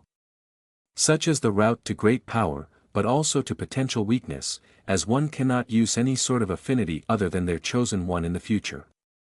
In addition, weaknesses might be incurred based on the elemental nature of your chosen affinity. As the bearer of the void affinity, however, you gain resistance to all other elements, and power against them as well. However, the void is a deeply corrupting force, and only those with a true iron will can hope to marshal its abilities. So that was what had happened to him while he was unconscious. He had been infused with the power of the void, and was now the bearer of an elemental affinity. Seeing as he hadn't really been aiming for one, it was better than nothing. In addition, it felt right to have the power of the void within him. It was as if his body resonated with the concept. The other notifications waited, and Jonathan opened them in sequence. You have developed a divinity aspect. Void hegemon. Gods eventually end up picking one element over all others to use as their chosen weapon. When a god bonds with an element, they gain sole access to its abilities among the rest of the pantheon. As nobody in history has ever been stupid enough to expose themselves to the power of the raw void, your claim is uncontested. From now on, all aspects of your divine power will be flavored with the consuming energy of the void. This is the first step on the long road to true godhood, and one that you have taken far ahead of schedule. Jonathan grinned at the idea that he now possessed something unique among the gods of the universe. His hunch had been right, and he had lucked out in this situation. 2 more notifications waited for him, and the next one was not as important as the others, but still quite welcome. You have gained 3 points in divinity. He now had 5 points in the stat, more than double what he had possessed before. That would allow him to experiment more with his runes in the future and empower them beyond their previous limits. The next notification was for a new title. You have upgraded one of your titles. Nascent Divinity, Celestial-Nascent God, Transcendent. You have gained unprecedented power within the sphere of your godhood, gaining a unique affinity within the span of a few weeks. Do not expect such easy advancement in the future, however. From now on, the road to godhood can only be traveled through hard work. Bonuses, plus 50% to all stats. Now this was a title worthy of a god. It had increased his stat multiplier by more than double, and now, if he was not mistaken, he could gain more points in a stat by dumping free points than if he used his little trick from earlier to do so. Finally, there was one last notification, that he opened eagerly. You have upgraded your race. Void Human, Advanced. You gain an additional stat point per level on account of your upgraded body. In addition, your senses are greatly improved. Because of reaching this level before level 50, as well as the great personal suffering that you went through, you have retroactively gained the points from your previous levels. In addition, you have empowered your body with the energy of the void, further upgrading your natural abilities. You now gain an additional point per level, for a total of 2 extra points from this race. These points will not be gained retroactively. Opening his stat sheet, Jonathan took in his new gains. Jonathan Harlow. Tier 1. Void Human, Advanced. Divinity Aspect, Void Hegemon. Elemental Mastery, 1%. Outsider, Tier 1. Level 47. 80 free points. Strength. 283. Dexterity. 186. Constitution. 194. Resilience. 252. Intelligence. 191. Wisdom. 191. Divinity. 5. Health 2910/2910. Stamina 4245/4245. Mana 2865/2865. Titles. Chosen of Sarnathros, Unique. Nascent God, Transcendent. Lesser Xenocide, Legendary. Iron Will, Epic. Refined Form, Epic. Giant Slayer, Epic. Avenger, Epic. Lineage Hunter, Rare. Righteous Killer, Rare. Skills. Smite, Legendary. Unravel, Epic. Warrior's Trance, Epic. Mana Drill, Rare. Battle Focus, Rare. Focused Scry, Rare. Runes of Power, Rare. Redirect, Uncommon. Identify, Common. Pathway Skills. Mana Manipulation, Apprentice 1. Martial Arts, Student 8. Runecrafting, Student 6. True Sight, Student 4. Martial Path. Flowing Hurricane, Novice 9. Quests. Hellbreaker, Impossible. Complete Vengeance, SSS. Closing his stat sheet, Jonathan remembered something. His mana had been tainted with the energy of the void, and he could possibly use this to upgrade his skills. Channeling the power into his hands once more, he beheld the purple void aspect orbs that had taken the place of his normal mana balls. It was surprising that it wasn't see-through like the actual void, but such a thing would be confusing in battle, so it was just as well. He thrust his fist into the wall, and found that the energy cut through the wall like it was nothing, leaving a smooth hole there. There wasn't even dust left, simply nothingness. A notification pulsed and he smiled. You have upgraded one of your skills. Mana Drill, Rare-Void Drill, Legendary. The power of the void suffuses your mana, rendering it highly dangerous to everything other than itself. This skill gathers the void aspect mana into a tight ball, which can cut through most things of your tier with ease. He now possessed a second legendary skill, and one that seemed quite strong at that. It was weaker than Smite, but that was to be expected, seeing as the previous skill relied on divinity. As he contemplated the beginning to his apparently divine nature's expansion, a new notification appeared, one that brought troubling questions. As a god, no matter how weak, you may not surrender yourself to the will of another god without permanently joining their faction and being beholden to their will. Do you wish to pledge your undying allegiance to Sarnathros, sovereign of the apocalypse? Y/N. Jonathan read over the notification for a few seconds, before instantly hitting no. He had nothing against Sarnathros, but he would not slave himself to the god's will. They were already sharing a body, which was enough for Jonathan. As soon as he hit no, a strange black energy was forcibly expelled from his pores, coalescing on the ground. The energy twisted and turned there for a moment, before evaporating. Another message repulsed briefly on his interface in response. You have altered a title. Chosen of Sarnathros, Unique-True Unbound Spirit, Unique. You are no longer beholden to any divine beings, only following the tenet of your own path.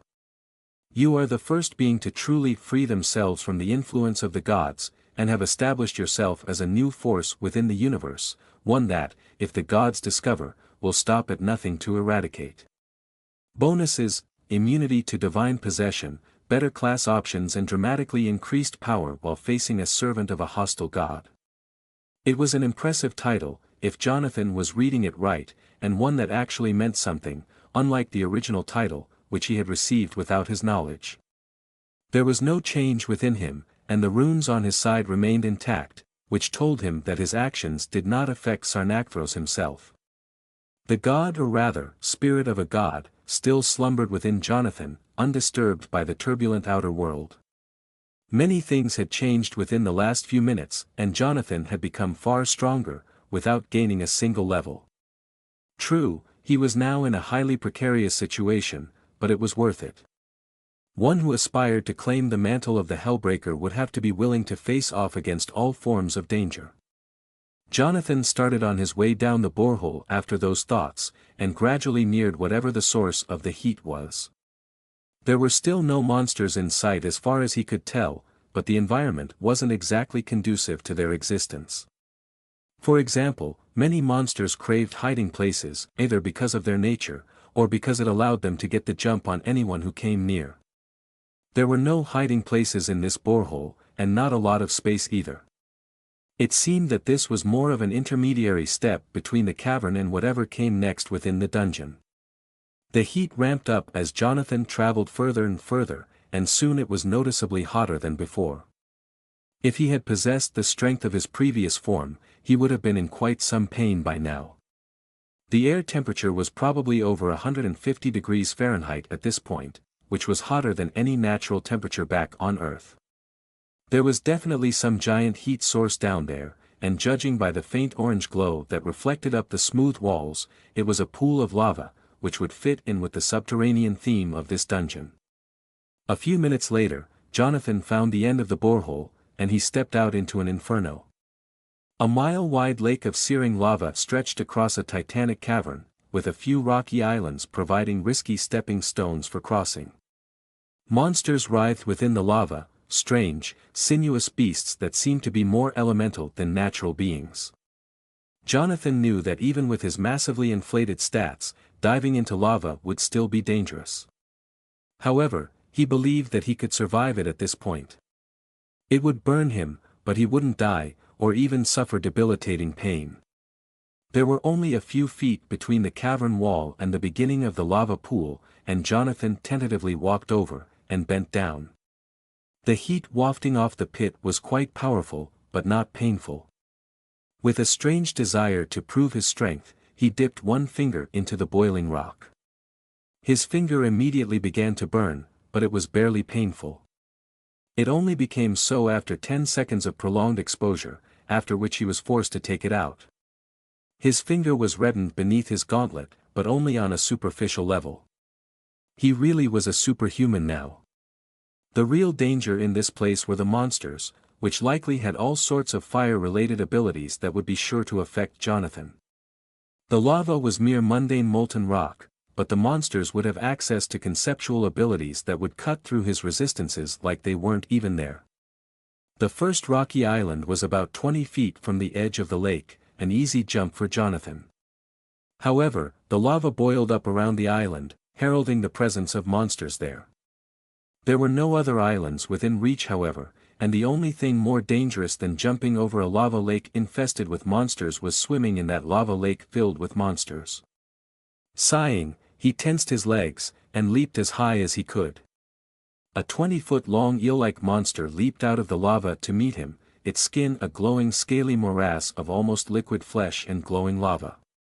He cooked back his fists, and empowered it with his heightened divinity pool, sending the monster flying back to where it had come from. The monster was knocked back under the surface of the lava, and Jonathan landed safely. There was a faint barrier around the island, which seemed to keep the monsters out. It looked like the design of this level was for the challenger to have to cross the lava, while being harassed by monsters. However, there were occasional safe spots for them to rest at. There was still most of a mile left until he reached the other side however, and he knew that it would only get more dangerous from here.